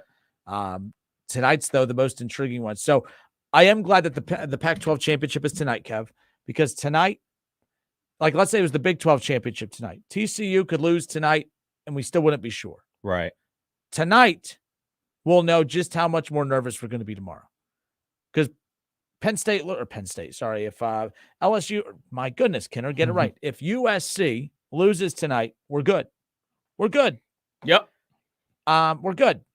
The only other thing that would happen if USC loses tonight, I'm going to become an even bigger Boilermaker fan than ever or not Boilermaker fan. I'm sorry. I'm going to become an even bigger LSU fan than ever because I want Michigan number 1. You want to mess around with destiny like that? You know how it is, man. They might bump LSU in there. Like, yeah, they're SEC champion. We're gonna get Georgia, LSU, Michigan, and TCU. Sorry, Buckeyes. That ain't gonna happen. So they better not happen. They're not gonna put LSU in over Ohio State to miss out on a chance. If they saw what just happened on Fox, they saw that Fox just had the most watched college football game ever on their network. They want some of that too. They want that Michigan Ohio State fun. I'm just saying. Go Utes and go Tigers. Go Utes and go Tigers. And go Wolverines. Beat Purdue. Because we don't need no funny business to happen. And go Springfield Wildcats. Playoffs are not just playoffs. By the way, high school playoffs. I know they expanded it. Like it used to be, 12 teams from each region. And then it went from 12 teams in each region to 16 teams in each region. So with 16 teams in each region, it added 2 additional playoff games. Like the fact that we're wrapping up right now, I feel like the playoffs started forever ago. I mean, it is a month and a half ago. I mean, I remember when, Fairmont and Wayne and Centerville, I mean, they got knocked out of the playoffs like 3 weeks ago. And here we are just tonight. That's your damn alarm that you set on Alexa. Alexa, stop. Alexa's annoying. I'm not going to lie. Watch it. I don't even know the last time I used this dang thing, and all it does is interrupt the show half the time. Just saying. But nonetheless, it's the Justin Kinner Show with Kev Nash. I don't even know what the hell we were talking about. Springfield. Yes. So, this winning a state championship in football, in any sport, it's freaking hard. But you had the fact that in football, it's a long, grueling 10-week season. It starts when it is just, you're talking about, when the season starts, coaches are trying to make sure they're protecting their players from heat exhaustion. Right. And when the season ends, you're hoping that players aren't losing fingers because of frostbite. I mean, it's just unbelievable. It's the difference from what, the start of the season to the end. But it's a long, grueling season, Kev. I mean, this starts in July, August, and it wraps up here in December. This is a high school football season, but Springfield, can't tell you how happy I am for them too, because for one, getting so close last year and having a chance to redeem themselves. In fact, they went down a whole day earlier, I guess, to get kind of acclimated, to kind of, get settled in. But I'm pretty jacked for that one tonight. Bring a championship home to the Miami Valley because, with Trotwood no longer in the GWAC, right now there's no active team in the GWAC that has one. I know people don't really care about the GWAC per se. The Miami Valley as a whole would love to welcome Springfield back, but they deserve it. The job that he has done out there, talking about Coach Mo Douglas, has been pretty cool because before him, when we were talking about the coworker, like Springfield is not known for football before he got there. And the job he's done throughout his entire coaching, playing in the NFL, playing in college, playing in the NFL. I asked this to Keith Byers. I said, hey, when you played here, when he was at Roth and then, at Trotwood, were there any coaches in the Miami Valley at other teams that played in the NFL? And he said, oh, no. He goes, no. He's like, this is new. And this is unique, and he goes, it's special because you got Jeff Graham at Trotwood. I don't think these players understand how special that is to play for a guy that played in the NFL, that played at Ohio State, that played at that level. And then the same thing at Springfield with Mo Douglas. Like, I think that's freaking cool. I mean, as a kid, imagine playing for those guys. I almost hope that they understand just how truly significant that is. But then to see them use that expertise and have that knowledge and then go win with it, pretty cool. Absolutely. I mean, those coaches have been where they're trying to go, and it's not all about the NFL, but it is all about playing at the next level. The next level for them is playing in college. Some kids are going to play D1, some kids are going to play D2, but some kids, and a lot of kids, this is the last time they're going to be playing competitive football. So this means everything to them. So the rematch versus St. Ed's, they lost to them last year, but now they get a rematch tonight at 7:30, man. Everybody's going to be locked in. It's going to be epic, man. And, they've already been Toledo Central Catholic won D2 last night. I know there's been 2 games today already, but 7:30 tonight, St. Ed's, Springfield. St. Ed's is 14-1, Springfield 13-1. It's about to be an epic matchup tonight. Yeah, keep in mind, the quarterback for Springfield, just that kid. We got. Can you believe he only has one D1 offer? One D1 offer. The regular season 10 games, he threw for 4,400 yards. Tyrell Lewis at Wayne and the Courtner kid at Northmont. Keep in mind, in the GWAC, Kev, Tyrell Lewis and Courtner, they could throw the hell out of that football. Mm-hmm. Bryce Schondelmeyer doubled their passing numbers. Like Schondelmeyer, and now it helped. I mean, he has Anthony Brown. He has Dalen Bradley. He has some dudes to throw that football to. Anthony Brown going to be going to Kentucky. And Dalen Bradley's really freaking good too. And what's crazy is they don't really have a strong run game. They don't have anyone in the top 10 in the GWAC in total rushing yards. Like, you know what I mean? That's high school football is running the football. Right? Like that's Fairmont. Hell, Wayne, as good of a quarterback as they have one of the top running backs in the league too. So you look at, Springboro with Evan Rezzo, that top running back right there, 1,000-yard rusher. But they're pretty balanced because he's also their quarterback. Springboro had a quarterback in Rezzo that he's top 5 in passing yards and top 5 in rushing. He's actually number 2 in rushing yards. And he's also top 5 in passing yards. Ruzzo is pretty dang impressive. Sorry, I shouldn't be cussing about high school kids, right? Is that the rules? Them's the rules. Actually, go to high school locker. Exactly. Kids, they say way worse than anything. You can't say that around them. You're talking high school sports. I guarantee you, they're saying way worse than me. Factual. Anyways, not my kid, not my son. Yes, little he Timmy goes to church. Little Timmy's out here cussing like a sailor. He prays before bed because you make him pray before bed. But he's probably saying, "Damn it, Mom, are you kidding me?" Like, really? Yeah, no kidding. But Springfield, congratulations to them again. And hopefully we're saying congratulations on the state championship, which tomorrow morning, if that is the case, if they win tonight, we'll have a chance to say congratulations, Springfield, because we're going to be live on the air tomorrow, 11 a.m. to 1 p.m., a special Saturday edition of the Justin Kinder Show from Reds Fest, presented by Arrowhead Tax Service. Now, I'm saying the Justin Kinder Show, and I'm purposely leaving Kev Nash out because Kev Nash will not be up on stage with me. You'll be there. I'll be there. I'll be there getting video content, getting interaction with you guys and the players. I'll be getting pictures, obviously, and All right, so you know what? Show. The Justin Kinder Show with Kev Nash live from Reds Fest tomorrow. But he's a Guardians fan. Yes. So would it be in bad taste if I wore my Guardians merch? You know what? Let's not just let you know what my hot takes put us in the danger zone as it is. So let's not push it. What hat do I have on today? Oh no. I have obviously my Guardians hat. I have a hat basically that is a Cleveland Guardians hat, but it doesn't say Guardians on it. It says Cleveland is the reason. It's blue and red, just like the Guardians colors. I have my Guardians jersey. I have a Guardians hoodie. Yeah. Randy, you're right.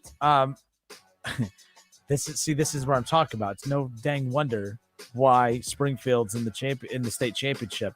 I mentioned Anthony Brown and Dalen Bradley, and then I leave out Thigpen, who's going to Bowling Green. Randy, while I have you here, thank you for that heads up, by the way, because he said don't forget wide receiver Thigpen. He's going to Bowling Green. What's Bradley's story? Is Bradley going? Dalen Bradley, have you heard about him? I haven't seen anything. He's a senior, though, right? Yeah, he's a senior. He's a wide receiver and a cornerback. He's 5'10", 150 pounds. I don't know. Maybe Dion comes in and gets him over those Bearcats. Colorado. Colorado. That'd be the worst place ever for him to go. Colorado. Come on. I was going to go to Utah.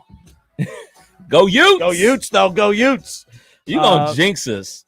Huh? You going to jinx us talking bad about the Utes, man. Now that we need them to do us a favor.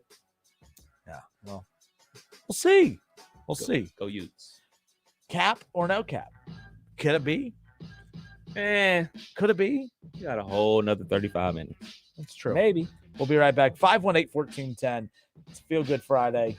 Loosey-goosey Friday. We're just kind of talking whatever today. Yeah, we opened up the show. I said the Browns had a 0% chance of making the playoffs this year, but then you start to look at the AFC standings and the playoff picture. Top 7 teams make the playoffs. The Patriots, they're struggling right now. They've dropped a couple, and it's like, oh, man, the Browns, they just need to pass the Raiders, the Colts, the Jaguars, the Patriots. The Jets are so in between right now. I know everyone feels good about the Bengals, but let's be clear. The gauntlet to that schedule coming up, they got the Chiefs. They're not favorited to win against the Chiefs, and I'm picking the Bengals to win, by the way, but I want them to lose badly because if they lose to the Chiefs, they drop to 7-5. The Browns would be 5-7 going against the Texans this weekend. Then it sets up the ultimate matchup, Browns-Bengals next week. The Browns, they beat the Bengals like they usually do. That's not a shot. I'm just saying, I'm counting on that, though, because then all of a sudden the Browns are within a game of the division. So, yes, this is a very big 2-week stretch. I kind of was being negative about the Browns' playoff chances, and I'm like, there's actually a weird little path for them to quickly, within the next 2 weeks, and coincidentally enough, getting Deshaun Watson back can play a huge role in that.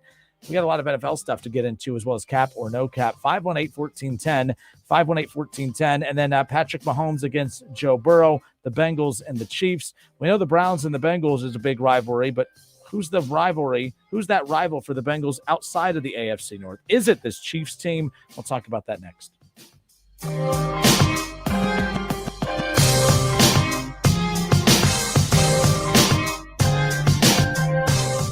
The Justin Kinner Show with Kev Nash. Presented by Brad Mays with Home Experts Realty. Weekdays at 3 p.m. on 1410 ESPN Radio. ESPN 1410 Wing AM weather. Your weather forecast. Today, cloudy with a high of 52. Tonight, occasional light rain with a low of 51 degrees. And for tomorrow, rain and clouds give way to mostly sunny skies with a high of 56. I'm Eddie Zellick for 1410 ESPN Radio. If you need new roofing, siding, or gutters, skylights, or patio enclosures, if you're a homeowner or business and need someone you can trust, don't take a chance. Enhance with Lance. Lance Roofing and Siding in Fairborn has been satisfying customers since 1993 and hold an A+ rating with the Better Business Bureau. Lance Roofing and Siding, 8460 Dayton Springfield Road in Fairborn. Call for a free estimate at 864-2722. That's 864-2722. Or online at lanceroofing.com. Frickin' chicken chunks, frickin' chicken chunks, frickin' chicken chunks, frickin' chicken chunks. When there's no time to make food for your holiday party, carry out 4 pounds of frickin' chicken chunks for only $34.99. Give the gift that always fits. A $25 Frickers gift card and get 5 frickin' bonus bucks free. Let them get what they really want.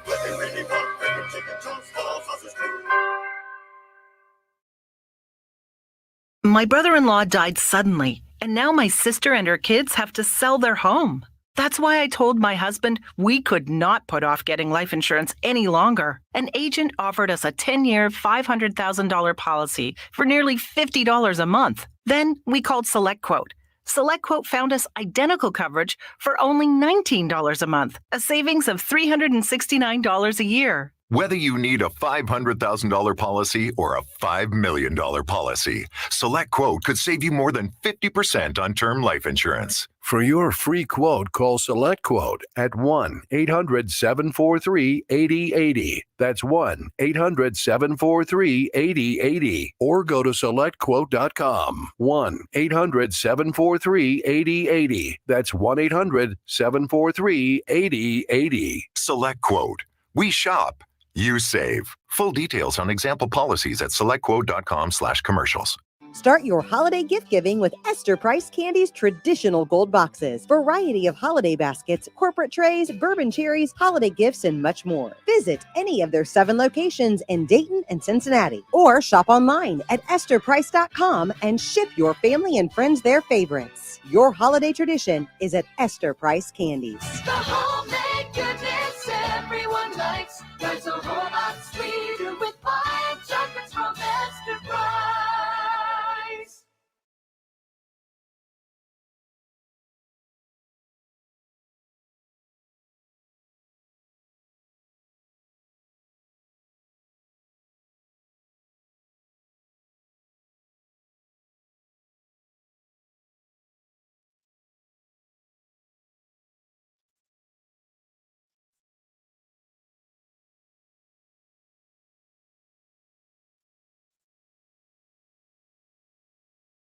Attention! If you owe money to the IRS, this is an urgent message. The IRS is cracking down by sending out heart-stopping letters, aggressively garnishing paychecks, seizing bank accounts, and putting liens on homes and businesses. They call it enforced compliance, and you better watch out because penalties and interest on unpaid taxes compound daily, making it seem impossible to ever get out of debt. Don't let the tax debt destroy your life. You need to call Optima Tax Relief, the #1 tax resolution firm. They're experts in the Fresh Start Initiative, one of the biggest breaks that the IRS has ever offered. If you qualify, you could save thousands. Optima's resolved over $1 billion of tax debt for their clients. A+ rated with the Better Business Bureau, they'll fight to get you the best deal possible. Call Optima now for a free consultation. Call 800-343-6460. 800-343-6460. 800-343-6460. Optima Tax Relief. Some restrictions apply. For complete details, please visit OptimaTaxRelief.com. 'Tis the season at Tim Hortons with peppermint-flavored beverages sure to satisfy your holiday cravings. And Tim's Rewards guests can get a $1 medium iced cap, valid online or in the app. Terms apply. Limited time U.S. only. Reds fans, Arrowhead Tax Service brings you the Justin Kinner Show, live from Reds Fest this Saturday at 11 a.m. on Dayton's radio home of the Reds, 1410 ESPN Radio, and online at wingam.com.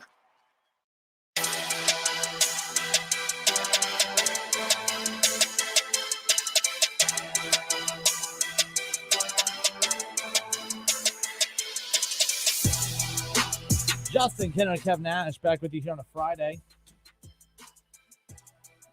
We were hoping today to be previewing Ohio State's Big Ten title matchup tomorrow, but that's not the case. But again, they still have a shot to make it. They still have a shot to make the playoff. I had big plans. Obviously, I was going to go to Reds Fest and hang out with you guys tomorrow. And then after Reds Fest, I was going to go over to Indianapolis because I had a hotel room booked over there. And the only thing I was waiting on was us to beat that team up north to buy my tickets because I just knew we were going to do it. But then we didn't. And then I canceled my hotel room. So after Reds Fest, I'll be coming back home. It was an interesting week in college football. Monday's show just seemed like ages ago because it's how long and fast and fun this week has been as far as reaction to the unfortunate outcome of the game. Michigan coming out on top for the second straight season, for the first time since 1999 and 2000. That team up north coming away with back-to-back victories over Ohio State. And, once the dust settled and we kind of got to think more rational, we got to start taking a look at the playoff avenues and stuff. It's like, okay, here's the deal. USC against the Utes against Utah tonight, Pac-12 championship game. USC loses, Ohio State's in. The beloved Utes. TCU against Kansas State, Big 12 championship game tomorrow. TCU, they win. Good for them. They lose. Maybe good for them. Losing isn't the only thing that they have to do for Ohio State to get in. It is going to matter how they lose. I think if they lose by 10 or more, I think Ohio State's safe. If they lose by a field goal, I got to take my Buckeye hat off and put myself in the shoes of, if there are any TCU fans, and say, how is that right? They got punished for playing an extra game. This is why earlier in the week we had that big debate. I get why it's a little out there, but, if I'm TCU, it's too late now, but I'd be like, I don't want to play in our conference championship game. We're good. The only thing that can happen is yes, we could become Big 12 champions. That's cool and all, but that's not keeping my coaches employed. That's not keeping recruits wanting to come here. Getting to the playoffs matters. So losing the game tomorrow and missing the playoffs would be so brutal because they had to play an extra game. So we had that conversation this week. It's just been, an interesting week at that. I love it. To say the least. Then they announced the expansion of the playoff, 4 to 12. The Athletic put out an article. Who would have made it to 12-team college football playoff in the college football playoff eras? Who would have made it? In the 12-team. And we keep hearing that theory that, man, and the I saw a funny graphic the other day that when there was announced about the 12-team playoff, it said congratulations to Ohio State, Georgia, Alabama, and some other teams on qualifying for the 2024 college football playoff already. But they're not wrong. There are teams that are like Ohio State, for instance. We think it's a bad year because they lost to that team up north. It's still going to end in the postseason no matter what. Last year, Kev, they lost to Oregon and Michigan. They're still in the college football playoff. Ohio State would have to have a season where they lose 3 times in 12 games. That's not happening. Right. I mean, unless there's significant injuries or Luke Fickell comes back. Or this guy. What? He hates Fickell so much, he quit on his team. No, but in all seriousness. So according to this, in the 12-team playoff, no surprise. The one thing I did find interesting, the only team that would have made it every year since 14 is Ohio State. There's only one team. So Alabama wouldn't have made it the couple years that they didn't make the play. Like that doesn't. We're better than them. Oklahoma would have made it 1, 2, 3, 4, 5, 6 times. We're better than them too. Let's see. Alabama. No, I'm sorry. My bad. The way this graphic works, it glides back and forth. I didn't have it glid over. I don't know if that's a word. Glid? Glid. I didn't have it glid. I'm just making stuff up. It's Friday. It's what you do. Those English teachers up there at your high school. At Wright State. That's what I get for going there. I'm a little salty today. Excuse me. I love my education from Wright State University. And have you seen my shade? I just threw it. They can't find it anywhere. But Alabama, 2000. So I lied. They would have made it 14, 15, 16, 17, 18. They would have made it all but 19. Interesting. But, Florida would have made it. I don't know. My point is we think that, but I guess like Georgia would not have made it hold on. So that would have been, no, they wouldn't have made it 14, 15, or 16. They would have made it 17 through. LSU would have only made it. So I think we might, even me, I'll admit, might be exaggerating this a bit. There's only one team that would have made it every year, and that's Ohio State. Alabama would have made it all but one. If the 12-team playoff started in 14, This is a cool thing, The Athletic. I'm going to share this on the Facebook page, the Justin Kinner Show Facebook page after the show, because I found it during this commercial break, so I want to comb through it. But I think it's a very cool little exercise to go through and test that theory. Good for The Athletic. I think that's really cool. I want to give credit. I don't know who wrote this. Matt Brown. I don't know who Matt Brown is, but I think it's cool that he did this. So if a 12-team college football playoff existed from 14 right off the bat, here's the teams that would have made it every year. Now, I don't know how he would have known for sure, how the committee would have laid it out, but I mean, it's pretty safe to say that you kind of know who the major players are, but interesting nonetheless.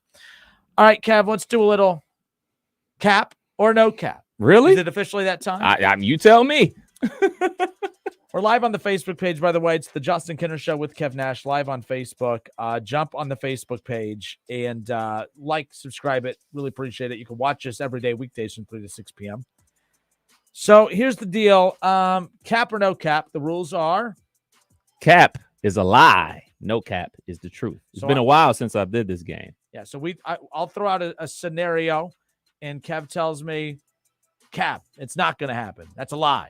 Or no cap, yeah, I agree, that's going to happen, right? I'm only cool when we do this segment. And sometimes I screw even that up. So cap, lie, no cap, not lie.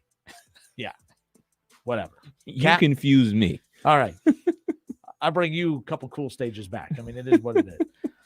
All right, Kev, this is an easy one. The Buckeyes will backdoor their way into the college football playoffs. Cap or no cap? No cap, baby. 8:00 tonight. Go Utes. Everybody break out your red. Know you got a lot of red in your closet. Root for the Utes tonight. All right. Utes get it done. Utes get it done. 38-35 Utes.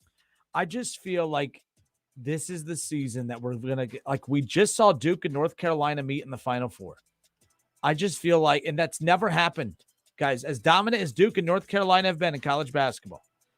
For the first time ever, they met in the Final Four. They met in the NCAA tournament. They've never met in the NCAA tournament. That's what's even crazier to me. So we never thought we'd see it. And then, of course, you had the storyline on top of it of his Coach K's last year. And I know this is college football we're talking here, but I bring this up because the sports gods, they just like lining some stuff up.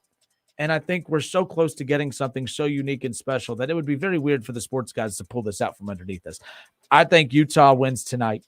I think Ohio State gets in at 4. And I think some funny business happens with this Georgia-LSU game. And I think Michigan moves up to 1. And you know what? I hate that Michigan would get to wave it in our face that, hey, that they're the number 1 team in the country. But I couldn't wait to say, hey, you may have beat us at the shoe, but we beat that number 1 team in the country in the college football playoff. I just say, like, I think that's quite the revenge. You may have got the last 2, but to get the last laugh to close out the season, I'll take it. I'll take it. So I'm going to say the Buckeyes will backdoor their way into the college football playoffs. No cap. There you go. It's going to happen. Yeah, no cap. There you go. For those who are still, on a Friday hanging out with us, there's not many of you, but on the Facebook page, there's not many of you. But if you want to chime in, give us your thoughts. But there you go. Where's Shaw today? He, speaking of Shaw, okay, cap or no cap, we'll go to our David Shaw cap. David Shaw said he is no longer going to listen to the show. He said, F Kinner. He's done with that clown, me being the clown. Cap or no cap, Kev? Shaw will be messaging and calling back into the show next week. Cap or no cap? Come on, man. No cap. We know Shaw going to message in. He loves us, man. He even apologized for me for leaving the show yesterday and cussing on the page. When did he apologize to you? He didn't apologize to me. He said, sorry, Kev, in the same message where he said, bleep you. I think you could even admit there's times where me and you will say the exact same thing. Well, like me and you will be agreeing, going against him. And he'll be like, F you, Kinner. And I'm like, what, like, that's fine. Like, we don't have to, like, that's what makes this show so great is that Kev and I are just so freaking different. And it's not because of how we look. Like, our personalities are just vastly different. That's what makes the show what the show is. And, like, there's a lot of people that just gravitate towards Kev, and some people gravitate towards me. There's a couple of you. But, like, it is amazing to me the times that, like, well, Kev, Kev knows what he's talking about, but Kidder, that's the dumbest take I've ever heard. I'm like, Kev just got done saying he agreed with me. What are you talking about? And it does piss me off. There are times where I'll have a take, and then people calling, yeah, I agree with Kev. And then they'll repeat my take that I said that Kev didn't, and then I get jealous. And I'm like, no. I said that. I want my credit. And you're laughing because you know what I'm talking about. He's right. Happens all the time. I don't know. I don't know. Ann Anderson said no Shaw. So what? I love Ann. Ann's the best. Oh my gosh. It is definitely a Friday show. Definitely a Friday show. Jeff, did you just call Shaw out? Is he listening right now? Uh-oh. Jeff just said that guy. I'm not going to call Shaw names because maybe I pushed it too far yesterday. I don't know. But Jeff just said that the guy is listening now. Shaw, did we just catch you listening? Definitely listening. So you know what? There we go. Now that I know the answers to the cap or no cap. So David Shaw said he's no longer listening to the show. He said, F you, Kenner. He's done. Shaw will be messaging and calling back into the show next week, cap or no cap. I am going to say no cap. Of course he is, because one way or the other, we're going to find out something about Ohio State. It's going to be in our favor or it's going to be in his favor. So if it's in our favor, he'll call with his WWF. You wanted it, you got it. All the physicality. He'll call in with that rhetoric, which is fine. They won fair and square. But really, dude, what up, dude? But if things go Ohio State's way and we're in the playoff, he's going to call and say he wants to play us, and hopefully we win, and hopefully they win, and they will match up in the championship game. What would you want more, them to meet in the semifinals or the championship game? Championship game to make sure, or the semifinals to make sure it happens. But it would be sweeter to beat them in the championship game. I agree with you 1,000,000%. But to guarantee it happens, that's how I'm going to be. Like that year that and hopefully this year, but that year that they both make the playoff at the same time, and we only have this year and next year to do it before the 12 team comes in. Like that's why I need it to happen now. I need it to happen now. I agree. So there you go. There's desperately. Sean, if you want to call in and apologize, 518-1410. Shaw, if you want to call in and apologize, I won't make you wait on hold. I'll go right to your call. We can mend fences heading into the weekend, or you can hold grudges, whatever. Cap or no cap, Kev, on to the next one. Go ahead. Kansas City Chiefs are a 1.5 favorite over the Bengals in Cincinnati. When we come in on Monday, will we be talking about the Bengals' third straight win? Or I'm sorry, I'm asking. I shouldn't be asking. When we come in on Monday, we're going to be talking about the Bengals' third straight win over the Chiefs. Cap or no cap? Cap. I just can't see it. And I really don't have any other explanation for it. I can't get the X's and O's and everything like that. I just can't believe that the Kansas City Chiefs are going to lose to an opponent 3 times in a row, because that's what that would mean. It would mean that the Cincinnati Bengals beat them in a shootout in the regular season and then beat them in a grudge match type of rock'em sock'em type of game, a defensive struggle type of game in the AFC Championship, and then win again down to Cincinnati on Sunday. I just can't see that happen. I think that the Kansas City Chiefs are going to get it done versus the Bengals on Sunday. 4:30 kick, right? Yep. Oh, nice. Prime time. So I'm going to go ahead and say that is no cap. Yes, you would believe that the Bengals are going to win this game. I don't want them to. I don't want them to at all. But it's just something about the Bengals. They rise up for these types of games. Like they rose up to the occasion against the Titans. Like the Bengals, just I don't know. The one team they can't seem to get over is the Browns, which that's what I'm counting on the following week. But counting on that the following week would mean even more if they did stub their toe against the Chiefs. But the problem for the Bengals is they have to get. I mean, like they're at the point of the season now where they're 7-5. I know they're playing very good, or they're 7-4. I'm sorry. They're playing very good football right now, but because of their slow start, Bengals fans feel really good about who the Bengals are right now. But the whole reason that I don't feel as good about them is because of what I've been pointing at to the very beginning of the season. They screwed up at the most inopportune time of the year. Everyone says, well, at least they screwed up at the beginning of the year. They're playing their best football now. Yes and no. When you look back and you look at those losses against the Steelers and the Cowboys early on, and you look at, that loss against the Ravens when they should have won that one, Cleveland just not even showing up for that one. That's going to be a tough pill to swallow because they got past the Titans 20-16. Now they got the Chiefs, then they got Cleveland, and they're at Tampa. They're at New England. Well, the AFC North owns the Buccaneers.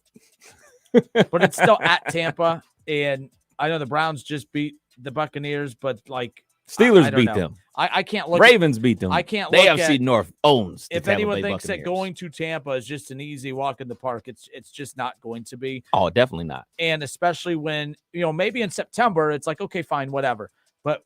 when it's do or die right now, when every game matters. I mean, the Bengals, I think, are the best team in the AFC North right now. But record-wise, they're vulnerable to being caught by the Browns.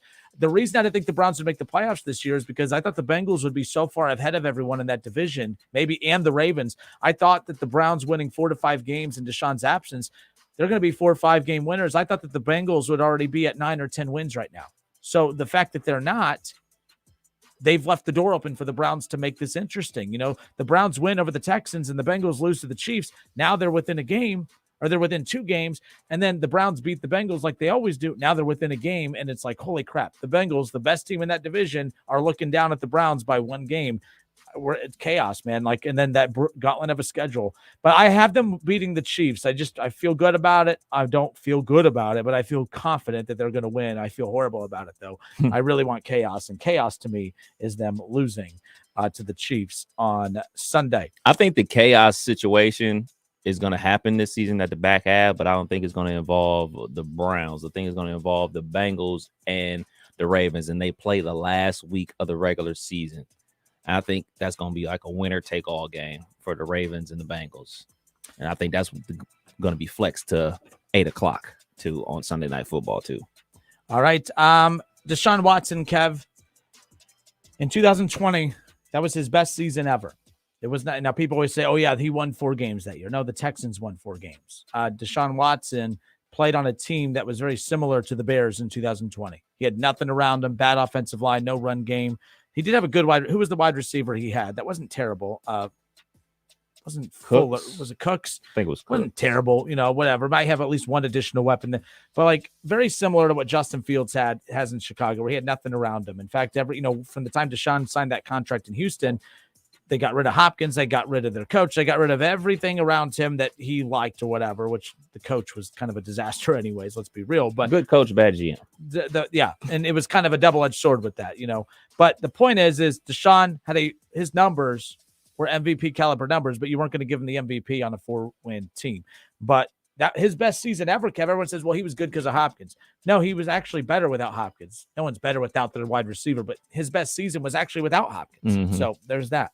But he averaged 300 yards and 2 touchdowns per game in 2020. He only threw 7 interceptions, and he started all 16 games, Kev. I mean, he's a very efficient quarterback. There's a reason you and I both said he's a top 5 quarterback. Is he still top 5? We don't know yet. We got to see how it shakes out. But the last time he started a full season, 300 a game, 2 touchdowns a game, Kev, 7 total interceptions for the season. Against the Texans on Sunday, Deshaun will throw for 300 yards and at least 2 touchdowns against his former team. Cap or no cap? Cap. He's going to throw for like $180, a touchdown. Nick Chubb gets busy, though. It's going to be eased back into this thing. There's no need for him to go out there and be trying to sling the ball all over the yard. The the Texans defense is hot garbage, and the Browns still have a great run game. So there's no need for him to be putting himself, or Coach Stefanski to be putting him out there to be throwing the ball over the lot like that, to be putting up crazy numbers. I'd say he goes way under 300 yards pass. So I'm going to say Cap as well. I think he throws more than what you said. I've been predicting for a couple weeks now. It's like, I think he's going to throw that anywhere between 240, 270 in that range. It's going to be, his stat line is going to look very similar to Jacoby Brissett. But here's what the difference. And he's going to make plays with his legs. I think when that pocket, which rarely breaks down, but those plays when, like against the Bucs, I saw it all the time, when those plays started to break down and Brissett would just get swallowed up by the defense because Jacoby can't run, those plays that would be dead with Jacoby Brissett, those plays will remain alive because that's going to be Deshaun stepping in the pocket, running from left to right, upfield, pick up first downs. I feel good about Deshaun Watson against Houston. And I agree with you. I think the first quarter, the first half, it's going to be a lot of screen passes. It's going to be a lot of short field passes. But, that's also going to be maximized. Amari Cooper's one of the best route runners in the NFL. And I think he's going to be able to create separation, not down the field, but being able to come back to the ball in those short yardage situations. I think he's going to have a very efficient game against Houston. I'm not going to come in here on Monday and say he's the MVP. I'm not going to be obnoxious. But I do think everyone that's doubting him, I think he's going to have a very good game against Houston. It's not going to be the most flattering, but 240, 270, couple touchdowns, maybe 270, maybe a pick. I think he throws an interception. Why not? But I also think he's going to at least rush for 45 plus yards, which doesn't sound like a lot, but it is when you talk that's about a ton. That's a lot when you talk about escaping the pocket and extending plays. when you got a good field goal kicker, you got a dominant run game. I'm a fan of what he's going to bring to the table from a quarterback perspective. So there you go. All right, last one, cap or no cap, Kev. Deion Sanders will be the head coach of the Cincinnati Bearcats in 2023. Cap or no cap? I'm rolling with my heart. No cap. I think he's going to be the head coach of the Bearcats next season, going into the Big 12. Going to be bringing his son with him. Going to be bringing a lot of other transfers with him to Cincinnati and to make a big splash in the Big 12 for next year. Coach Prime back in Cincinnati. So, and that's how we'll cap off, cap or no cap, because I want to extend this conversation. Deion Sanders will be the head coach of the Bearcats in 2023. I'm praying to football Jesus that no cap is the correct answer to this. I'm reading a lot of articles. Love Mo Egger. I've watched, I've interacted with him and I've followed his stuff on social media, his interactions with people. Like, they're very confident that they don't need a flashy coach. Now, I'm not saying you don't need it. Like, if Deion doesn't come to Cincinnati, it better be because he didn't want to come to Cincinnati. I really hope Cincinnati's not doing this like, we don't need prime time, because I think that's ridiculous. I think if you're an American Conference team, you're right. You don't need prime time. You just, you did good with Luke Fickell. You just continue. You find that next up and coming coach, or maybe underneath Fickell's staff, and just let it keep going. Maybe you just keep, the former Buckeye defensive coordinator. Why am I drawing a blank on his name? The interim coach now, Kerry Combs. Whatever. But you're going to the Big 12. You're going to the Big 12. And you didn't have the greatest of recruits coming, but the great recruits that you did have coming already bolted because Luke Fickell left. It's tough to transition from the American to a Power 5 conference, no matter what, no matter who you are anyways, but it's going to be even more difficult now that the elite players you had coming there to build off of that playoff appearance. Now there's going to be nothing left of that team to take with you into that conference. So I think it's beyond crucial. I think you look at prime time. I think you look at Deion and say, you come here and make us your playground. You add that excitement and that buzz. You get everyone to look at not the Ohio State in the state of Ohio, but look at us. Let's go have fun in the Big 12. That conference is winnable. It's set up to the point where Ohio is a recruiting hotbed on top of that, not just in Ohio, but Kentucky and states around. Georgia. I just think that it is the perfect spot for him to come in, and especially with the great story of them already making the playoff with Luke Fickell in the American, and then for them to say, hey, now come in, take what he's built and take it to that next level. I think he would love to be a part of the transition of that. I think that that's something that he would love to be a part of. But Colorado's a unique situation. South Florida is all that. But I think Cincinnati, he has roots there. He has a past there. I think that would be pretty dang cool. But I think that Cincinnati, though, from their perspective, they should be doing everything they can to get him. This idea, if you're a Bearcat fan that thinks you don't need him, shame on you.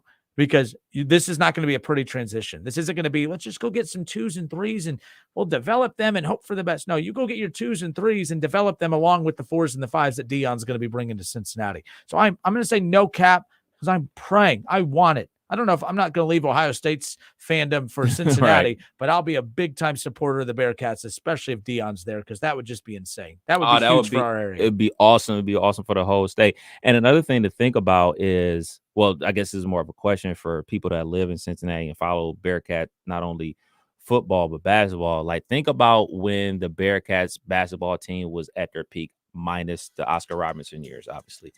It's when Huggins was there. Yep. He was a personality as well as a great head coach. I don't know this because I've never lived in the city of Cincinnati.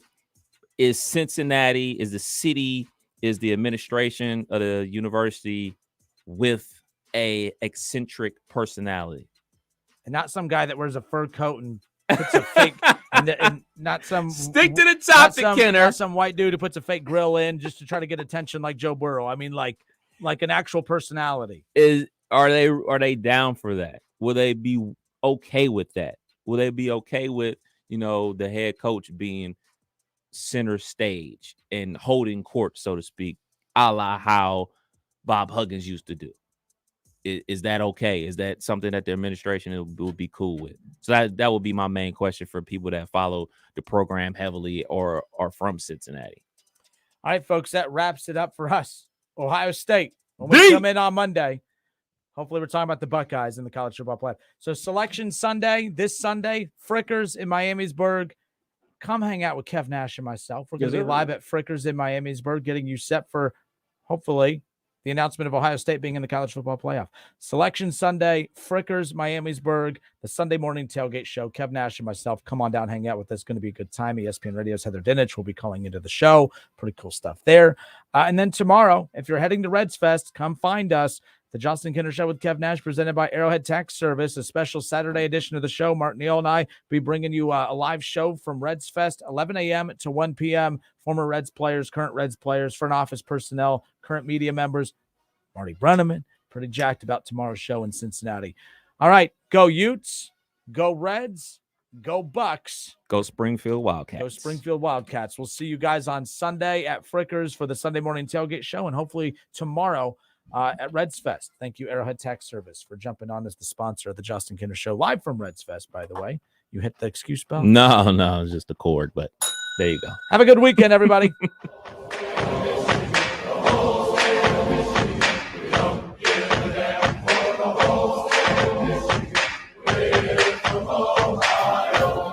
Would you like to save hundreds of dollars on your real estate taxes? Celebrate the holidays with the gift of a lower tax bill. This is Montgomery County Auditor Carl Keith, and if you're a homeowner age 65 or older, or you are permanently and totally disabled, you could be eligible for the homestead exemption. To find out if you qualify, call my homestead hotline at 9